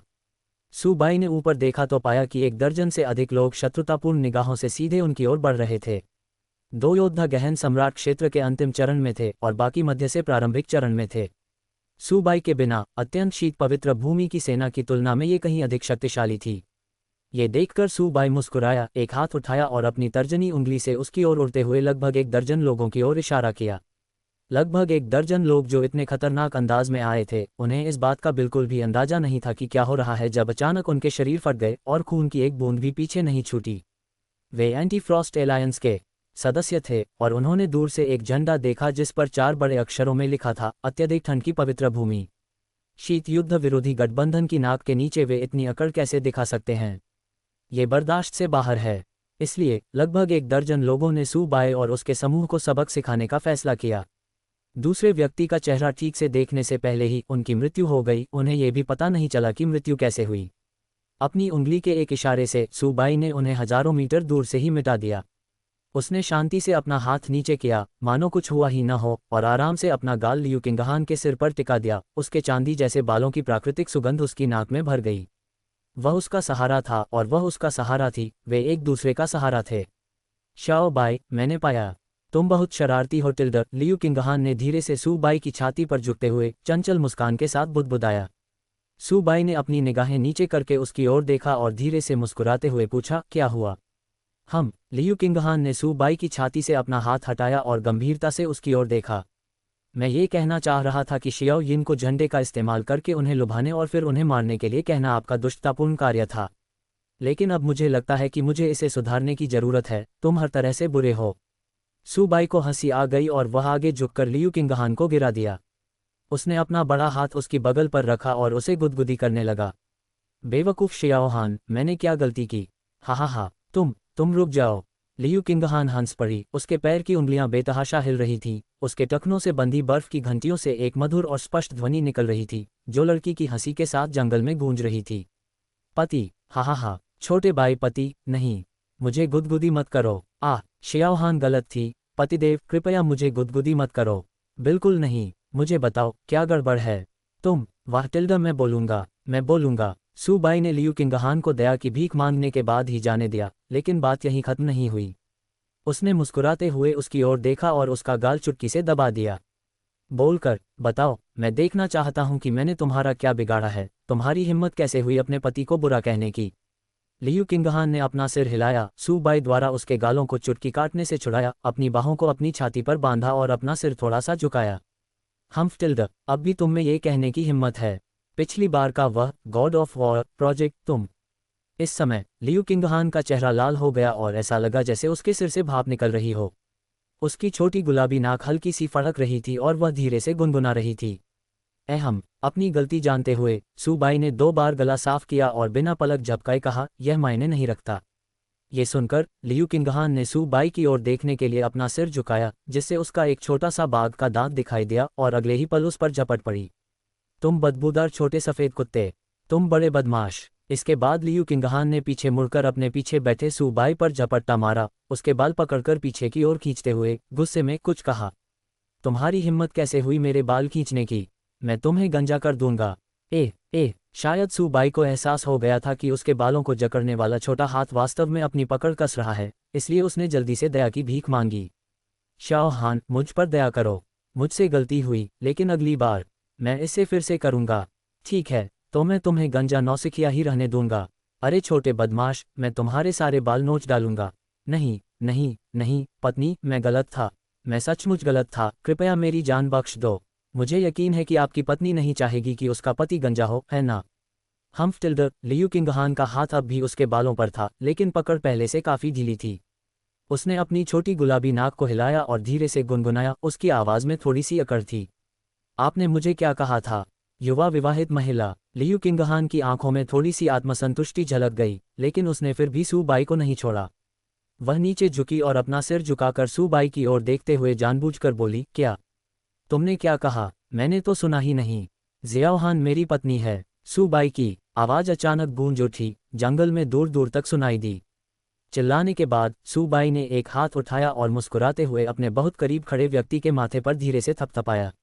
अरे बेवकूफ, क्या तुमने मेरी बात सुनी? पत्नी। लियू किंगहान, जो मन ही मन खुश था, अचानक माथे पर एक और जोरदार चोट लगी। वह तुरंत सीधा बैठ गया, हौंफते हुए सू बाई की पीठ पर बैठ गया। उसने सू बाई के बाल छोड़े, बाहें मोड़ी, सिर दूसरी तरफ घुमाया और जोर से सांस ली। किसने कहा कि तुम मेरी पत्नी हो? मैंने ऐसा कभी नहीं कहा। सूबाई ने अपना सिर झुकाकर उसकी ओर देखा और एक हाथ से अपनी थोड़ी को सहारा दिया। इस दौरान उसके होंठ हल्के से ऊपर की ओर मुड़ गए। तो फिर पत्नी, मैं तुम्हें क्या कहकर पुकारूं? बेशक बेशक, ये महारानी ही हैं, लियू किंगहान ने लाल होते हुए कहा। शायद उन्हें अभी अभी याद आया कि वे महारानी हैं। उन्होंने तुरंत अपनी नज़रें झुकाकर सूबाई की ओर देखा और बनावटी संयम दिखाते हुए उनका चेहरा फिर से सामान्य हो गया, मानो वे कोई उच्च और शक्तिशाली महारानी हो। हालांकि उसकी आंखों में उमड़ता हुआ प्यार था जिसे छिपाया नहीं जा सकता था, या शायद उसका प्यार इतना तीव्र था कि उसकी आंखें बहुत छोटी लग रही थीं। उसकी बनावटी बेपरवाही और प्यारे से छोटे चेहरे को देखकर सूबाई ने बिना झिझक के हाथ बढ़ाकर उसके गाल को चुटकी काट ली। ठीक है टिल्ड, मेरी नन्ही महारानी टिल्ड। उसने अपने गालों को चुटकी से दबाया, अपना मुंह खोला, और पल भर में उसका सारा दिखावा दूर हो गया और उसका उदासीन चेहरा एक बार फिर लाल हो गया, मानो यही उसका असली रूप हो। हालांकि वह हार मानने को तैयार नहीं थी। उसका चेहरा लाल हो गया था। उसने हाथ उठाकर सूबाई के उस हाथ को झटक दिया जो उसके गाल को चुटकी काट रहा था, और बोली, अरे अरे बेवकूफ़, गंभीर हो जाओ। छोटी महारानी का क्या मतलब है? मुझे महारानी कहो। छोटी, हटाओ, छोटी कहाँ है? हम्फ टिल्ड। सूबाई ने अनजाने में ही उस पर एक नज़र डाली और उसके चेहरे पर मुस्कान फैल गई। जी जी जी महाराज, आपके आदेशों का पालन किया जाएगा महाराज। अब ठीक लग रहा है टिल्ड। तो अब से आपको महारानी कहा जाएगा। हाँ, तो फिर मुझे किसकी पत्नी को बुलाना चाहिए? इतना कहने के बाद लियू किंगहान ने सूबाई को गुस्से से घूरते हुए कुछ घबराहट भरे लहजे में कहा, तुम्हारी हिम्मत कैसे हुई किसी और की पत्नी को फ़ोन करने की? मैं तुम्हें काट काट कर मार डालूंगी, और फिर उस औरत को पीट पीट कर मार डालूंगी। नहीं, पहले उस लोमड़ी को मार डालो, फिर तय करना कि तुम्हें काट कर मार डालना है या नहीं। सूबाई को हंसी आ गई और उसने अचानक पूछा, तुम्हें लोमड़ी शब्द किसने सिखाया? बेशक यह मेन है, लियू किंगहान ने अनजाने में ही बोल दिया, लेकिन शायद यह महसूस करते हुए कि उसने मेन के साथ विश्वासघात किया है, उसने तुरंत विषय बदल दिया, अपनी बाहें मोड़ी और सूबाई को ध्यान से देखने लगा। मुझे परवाह नहीं, वैसे भी तुम मुझे सिर्फ पत्नी ही कह सकते हो। ठीक है, मेरी पत्नी का नाम केवल शियाओहान ही हो सकता है। हम टिल्डर, लियू किंगहान ने खुशी से जवाब दिया, फिर अचानक अपना सिर नीचे किया और हल्के से उसके होंठों को छुआ, और एक संक्षिप्त स्पर्श के बाद उन्हें अलग कर दिया। हे, ये तुम्हारे लिए इनाम है टिल्ड। सूबाई ने अपने थोड़े सूखे होंठों को धीरे से चाटा और न्यायपूर्ण लहजे में कहा, अगर हमारे पास ये नहीं होंगे तो हम आपको नहीं देंगे। सूबाई ने रहस्यमय ढंग से मुस्कुराते हुए अपने हाथ ऐसे उठाए जैसे खुजली मिटाने की कोशिश कर रहा हो। एक पल के लिए लियू किंगहान कांप उठी, उसका चेहरा लाल हो गया और उसने कहा, तो चलो आखिरी बार एक चुंबन लेते हैं। ठीक है, इतना काफ़ी नहीं है, कम से कम 2 बार तो चखना पड़ेगा। तुम अपनी किस्मत आजमा रहे हो। सूबाई ने अपना सिर दूसरी तरफ घुमा लिया और चुपचाप अपने हाथ ऊपर उठा लिए, मानो खुजली मिटाने की कोशिश कर रहा हो। मुझे परवाह नहीं, मैं तुम्हें 2 चुंबन तो वैसे भी दूंगी। लियू किंगहान गुस्से से आग बबूला हो गया। उसने चुपके से अपने चांदी जैसे दांत रगड़े, अपनी गुलाबी नाक से हल्की सी फुफकार मारी और बिजली की गति से 2 बार सिर हिलाया। संयोग से सूबाई ने भी अपना सिर झुकाया हुआ था, इसलिए उसने उसके गाल पर चुंबन कर दिया। गति इतनी तेज थी कि सूबाई प्रतिक्रिया भी नहीं दे पाया। उसने पीछे मुड़कर लियू किंगहान की ओर देखा। ये गिनती में नहीं आता, ये तो बस एक छुपकर किया गया हमला था। ये सुनकर लियू किंगहान ने तुरंत आपत्ति जताई, अपनी बाहें मोड़ लीं और अपना सिर दूसरी तरफ घुमा लिया। मुझे परवाह नहीं, बस मुझे ये बता दो कि तुमने मुझे 2 बार चूमा था या नहीं। सूबाई अवाक रह गया, उसका चेहरा पीड़ा से विकृत हो गया। उसे इसका खंडन करने का कोई तरीका नहीं सूझा। उसे इस तरह देखकर लियू किंगहान बेहद खुश हो गई। उसके होंठों के कोने अपने आप ऊपर उठ गए। सूबाई की बेपरवाही का फायदा उठाते हुए उसने उसे फिर से होठों पर चूम लिया। एक और हल्के से थपथपाने पर लियू किंगहान फिर से सीधा बैठ गया और थोड़े घमंड के साथ बोला, यह इस सम्राट की ओर से एक अतिरिक्त इनाम है। सूबाई ने हाथ बढ़ाकर अपने होठों को छुआ और फिर खिलखिलाकर हंस पड़ा। महामहिम, मुझे एक और पुरस्कार चाहिए। नहीं, ठीक है टिल्ड। सूबाई ने थोड़ा सा कंधा उचकाया और हल्की सी आह भरी, उसे थोड़ी निराशा महसूस हो रही थी। आज रात, ये शब्द अचानक सूबाई के कानों तक पहुंचे। उसने ऊपर लियू किंगहान की ओर देखा और उसे केवल उसकी टालमटोल भरी निगाहें ही दिखाई दीं। पल भर में सूबाई हंस पड़ी। 2 शब्द, यही उनके बीच की अनकही समझ है और किसी स्पष्टीकरण की आवश्यकता नहीं है। ... जब शियाओयिन अपना झंडा लहरा रही थी, उसी दौरान शीत विरोधी गठबंधन की 4 और लहरें आ गईं। अफसोस की बात यह थी कि उनका उच्चतम स्तर प्रोफाउंड मोनार्क दायरे का शिखर था और अब तक उनका सामना प्रोफाउंड किंग दायरे के एक भी विशेषज्ञ से नहीं हुआ था।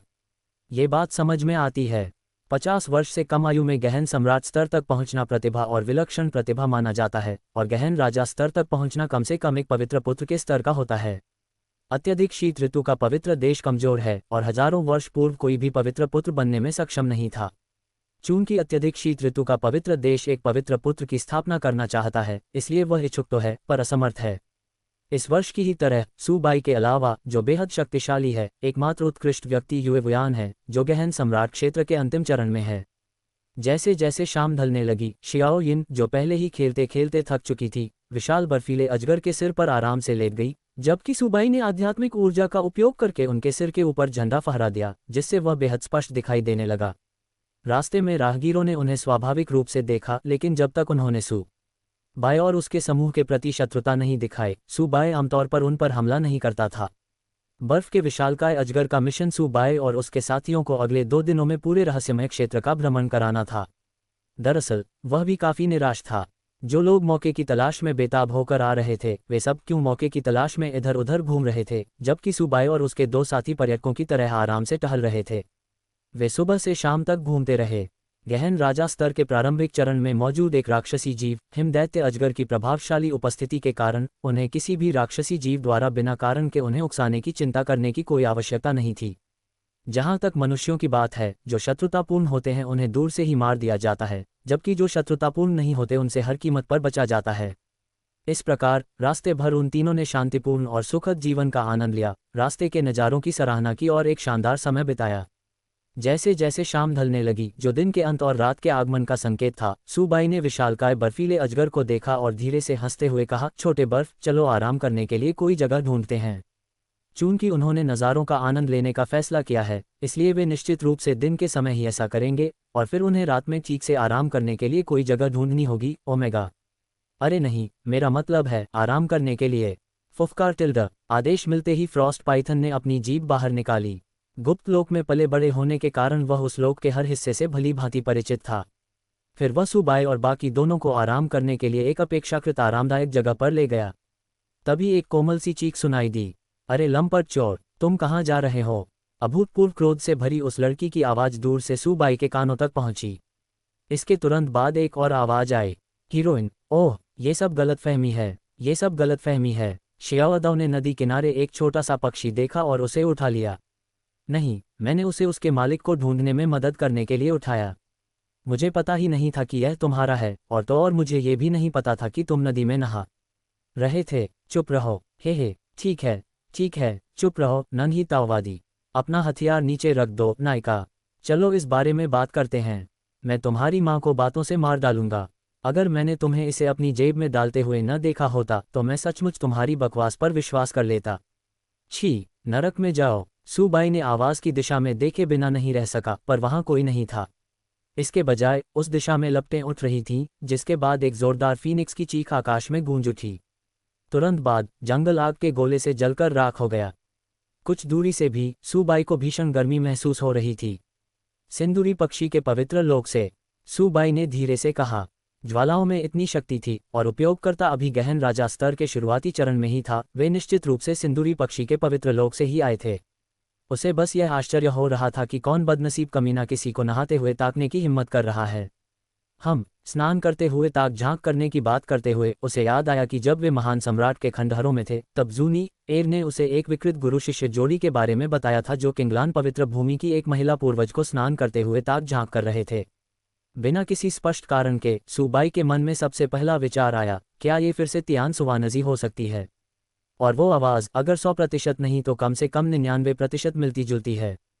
खैर, दोनों ही बराबर अश्लील हैं। कुछ ही देर में कोयले की तरह काली एक आकृति दूर से उड़ती हुई आई, जो अपने आप से कुछ बुदबुदा रही थी। कितनी बड़ी त्रासदी है, कितनी बड़ी त्रासदी है। ये नन्ही सिंदूरी चिड़िया बहुत ही चिड़चिड़ी है। तियान सुवानजी, पीछे से एक प्रश्नवाचक आवाज़ आई। तियान सुवानजी ने अनजाने में ऊपर देखा और थोड़ी देर के लिए रुक गई। भाई बाय। उस क्षणिक ध्यान भंग के दौरान अचानक उसके पीछे एक लाल रंग का पक्षी आग की लपटों में घिरा हुआ प्रकट हुआ, जो अपने पंख फड़फड़ा रहा था। उस लाल पक्षी के ऊपर एक आग जैसे लाल बालों वाली लड़की खड़ी थी, जिसकी आंखें क्रोध से धधक रही थीं।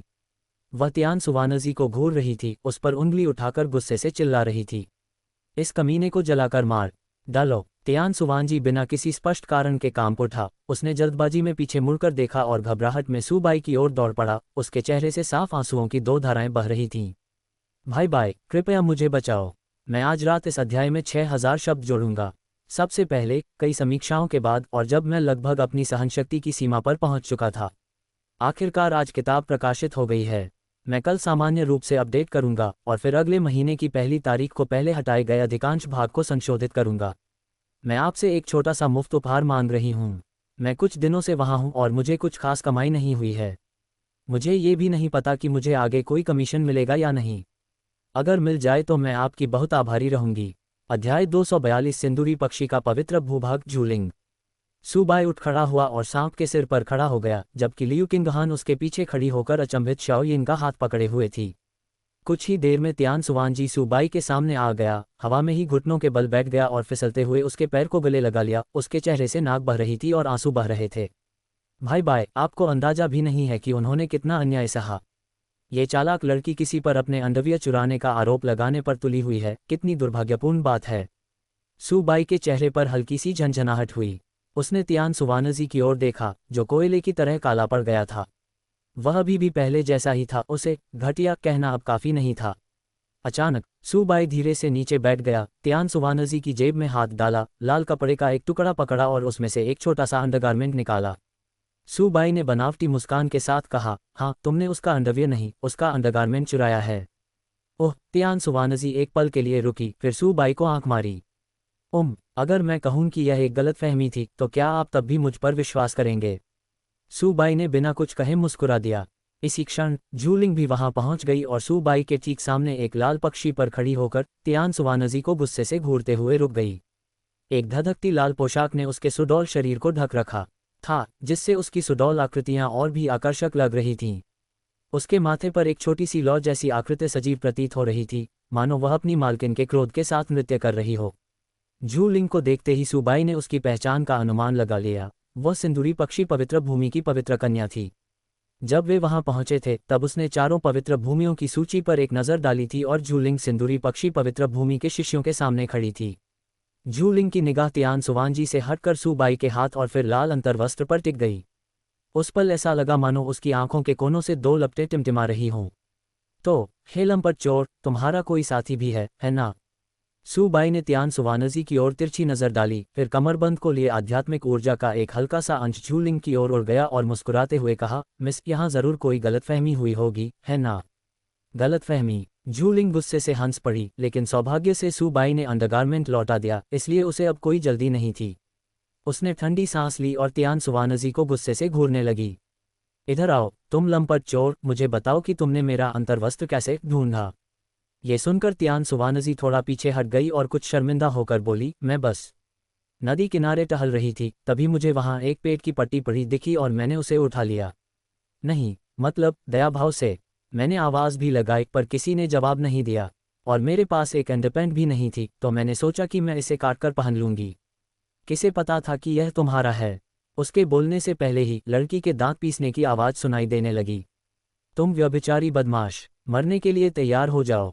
सिंदूरी पक्षी पर खड़ी झूलिंग क्रोध से लाल चेहरे के साथ अपने सुंदर हाथ से इशारा करते हुए बोली, इसे मेरे लिए जलाकर मार डालो। ली, एक फीनिक्स की गर्जना सुनाई दी और सिंदूरी पक्षी ने अपने पंख फड़फड़ाए, अपना मुंह खोला और आग उगलते हुए सीधे स्वर्गीय कैलकुलेटर की ओर बढ़ गया। पास ही मौजूद सूबाई भी हमले की चपेट में आ गया।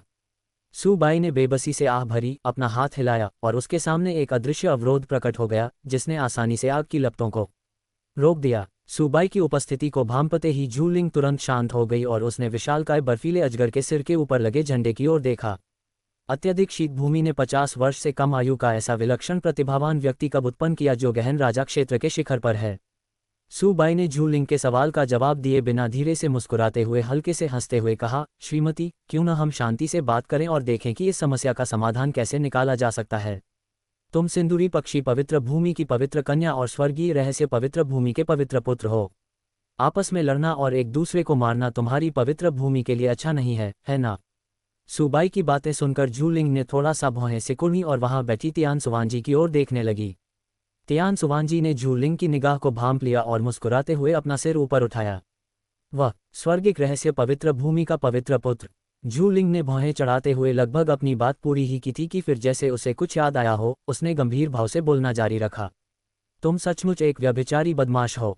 10 साल पहले, जब तुम केवल 12 साल के थे, तब तुमने उस बूढ़े व्यभिचारी बदमाश को किंगलान के पवित्र स्थान पर पूर्वजों को स्नान करते देखने के लिए ले जाने की हिम्मत की थी। जू लिंग के बोलते ही तियान सुवानजी अचानक उछल पड़ी, एक उंगली से उसकी ओर इशारा किया और चिल्लाए, ये तो मानहानि है। तुम मुझ पर सरासर मानहानि का आरोप लगा रहे हो। ये स्पष्ट रूप से वही बूढ़ा लंपट था जिसने मेरे छोटे प्रशिक्षु को वहां से ले लिया। मुझे इसमें मजबूर किया गया था। जू लिंग ने ठंडी सी आवाज में कहा। अब बात सिर्फ अंडरगारमेंट की नहीं थी, बल्कि यह थी कि क्या तियान सुवानजी ने नहाते समय उसकी जासूसी की थी।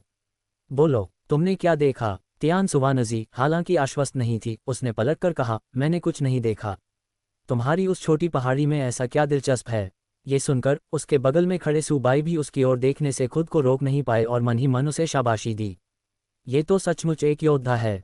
जैसा कि उम्मीद थी, जू लिंग का गुस्सा तुरंत भड़क उठा। अगर सूबाई वहां मौजूद न होता तो शायद वह बहुत पहले ही आग की लपटों में घिर चुकी होती। उसने अचानक सूबाई की ओर मुड़कर देखा और एक एक शब्द करके कहा, मुझे मत रोको, मैं आज उसे मार डालूंगा। सूबाई चुप हो गया, लेकिन तियान सुवानजी घबरा गया। उसने अपने एक जूते को, जिसमें छेद था, एक तरफ सरका दिया, मानो किसी भी क्षण भागने के लिए तैयार हो। एक सांस, 2 सांसें। सूबाई ने धीरे से आह भरी और मुस्कुराते हुए कहा, क्यों ना हम आपस में लड़ें और एक दूसरे को मार डालें। वैसे भी तुम उसे मार नहीं सकते और नतीजा भी तुम्हारी इच्छा के अनुरूप नहीं होगा। क्यों ना हम तियान सुवानजी से कहें कि वह तुमसे माफ़ी मांगे और तुम्हारे कुछ नुकसान की भरपाई करे। नहीं, 2 आवाज़ें एक साथ सुनाई दीं। जू लिंग तो ठीक थी, लेकिन सूबाई को समझ नहीं आ रहा था कि वे स्वर्गीय कैलकुलेटर तियान सुवांजी क्यों पुकार रहे थे। उसने तियान सुवांजी की ओर तिरछी नज़र डाली तो पाया कि वह बेचैन होकर खुद से कुछ बुदबुदा रहा था। खैर भाई बाई, हम भी कंगाल हैं। हमारे पास कछुए के खोल के सिवा कुछ नहीं है। सूबाई चुप हो गया। तियान सुवानजी यकीनन अब तक का सबसे गरीब पवित्र पुत्र था जिसे उसने देखा था। एक पवित्र भूमि का पवित्र पुत्र होकर वह इतना गरीब कैसे हो सकता है? जू लिंग ने ठंडी सांस ली। तियान सुवानजी की पहचान जानने के बाद वह जानती थी कि उसे मारना लगभग नामुमकिन था।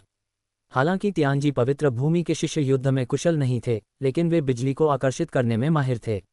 एक बार लड़ाई शुरू हो जाए तो वे शक्तिशाली व्यक्ति के भाग्य का अनुमान लगा सकते थे और बिजली आ जाती थी। ठंडी निगाहों की एक जोड़ी तियान सुवांजी को घूर रही थी, मानो वह किसी बात पर विचार कर रहा हो। दोनों पक्ष कुछ देर तक गतिरोध में फंसे रहे और सूबाई को भी थोड़ी परेशानी महसूस हुई। अगर तियान सुवानजी ने किसी विरोधी ताकत को नाराज किया होता तो वह उसे एक हाथ से ही दूर कर सकता था। ये ठीक वही सिंदूरी पक्षी पवित्र भूमि है जिसने अत्यधिक शीत पवित्र भूमि के साथ अपने संबंधों में अपेक्षाकृत तटस्थता बनाए रखी है, और वर्तमान स्थिति को देखते हुए तटस्थ शक्तियों के लिए इससे बचना ही सबसे अच्छा है, क्योंकि सिंदूरी पक्षी ने उनके प्रति कुछ भी नहीं किया है। कुछ क्षण बाद जू लिंग ने अचानक एक उंगली उठाई और स्वर्गीय कैलकुलेटर की ओर इशारा किया, लेकिन उसकी निगाहें सूबाई पर टिकी हुई थीं। मुझे न तो उनकी माफ़ी चाहिए और न ही उनका मुआवजा। सचमुच। सूबाई के कुछ बोलने से पहले ही उसके बगल में बैठा तियान सुवानजी उत्साहित हो गया, अपने हाथों को आपस में रगड़ते हुए खिलखिला उठा। ये नायिका बहुत उदार है, मैं उसकी बहुत प्रशंसा करता हूँ। जू लिंग के होंठ हल्के से ऊपर की ओर मुड़े और उसने गुनगुनाया, यह मत सोचो कि बात यहीं खत्म हो गई। मुझे माफ़ी या मुआवजा नहीं चाहिए। मैं बस इतना चाहता हूं कि तुम बिना किसी शर्त के 3 शर्तों को मान लो। चिंता मत करो, ये सिर्फ तुम्हारे लिए व्यक्तिगत रूप से है। तियान सुवानजी ने एक पल के लिए खाली नज़र से पलकें झपकाईं, फिर अचानक अपने दोनों हाथों से अपनी छाती को ढक लिया और कुछ शर्माते हुए दिखाई दिए। तुम नहीं कर सकते टिल्डा। अध्याय 243। एमबोर्ड बंद करना भूल गया।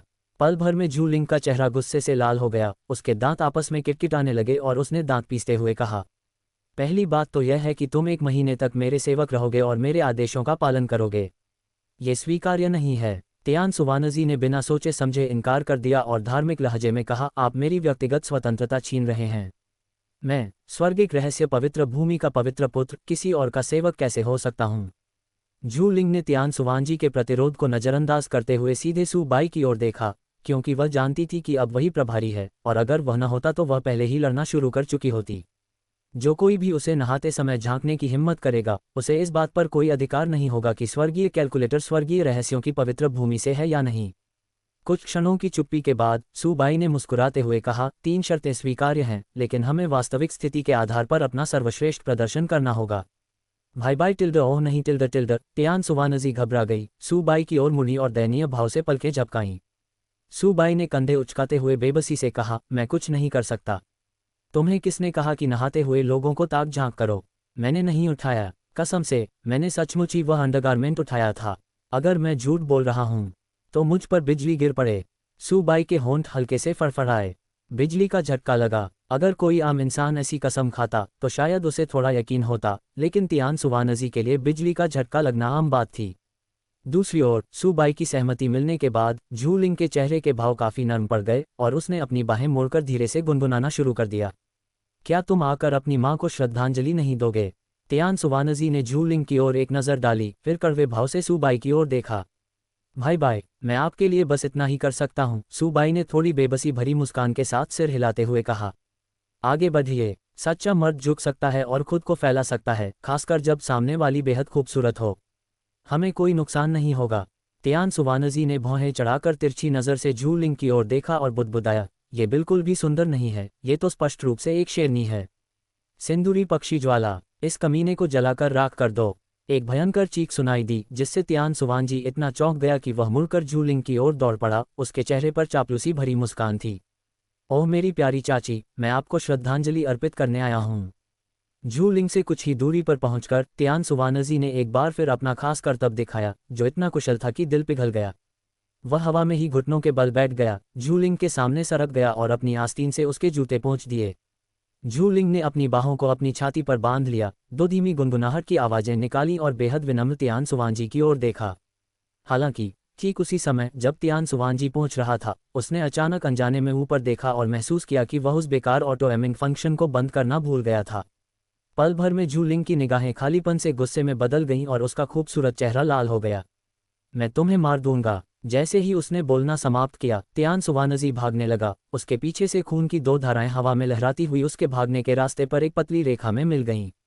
भागते हुए भी उसने एक व्यंग्यात्मक टिप्पणी करना नहीं भूला। हे, ये तो मेरी राशि का साल है। ली, आकाश में एक तेज फीनिक्स की चीख गूंजी और धधकती लपटों ने आसमान को अपनी चपेट में ले लिया और जहां भी वे गुजरी, पेड़ों को राख में बदल दिया। विशालकाय बर्फीले अजगर के सिर के ऊपर सूबाई ये दृश्य अवाक होकर देख रहा था। उसे मानना ही पड़ा, ये ज्योतिषी सचमुच घिनौना था। लियू किंगहान और अन्य दो महिलाओं की ओर मुड़कर देखने पर उन्होंने पाया कि शियाओ यिन पहले से ही लियू किंगहान की बाहों में सो रही थी, मानो अभी अभी हुई हलचल का उन पर कोई असर ही न हुआ हो। सूबाई की निगाहों को देखकर लियू किंगहान ने ऊपर उसकी ओर देखा और धीरे से मुस्कुराए। सूबाई मुस्कुराया और अपने पैरों के नीचे मौजूद विशालकाय बर्फीले अजगर को देखा। चलो चलते हैं, आराम करने के लिए कोई जगह ढूंढते हैं।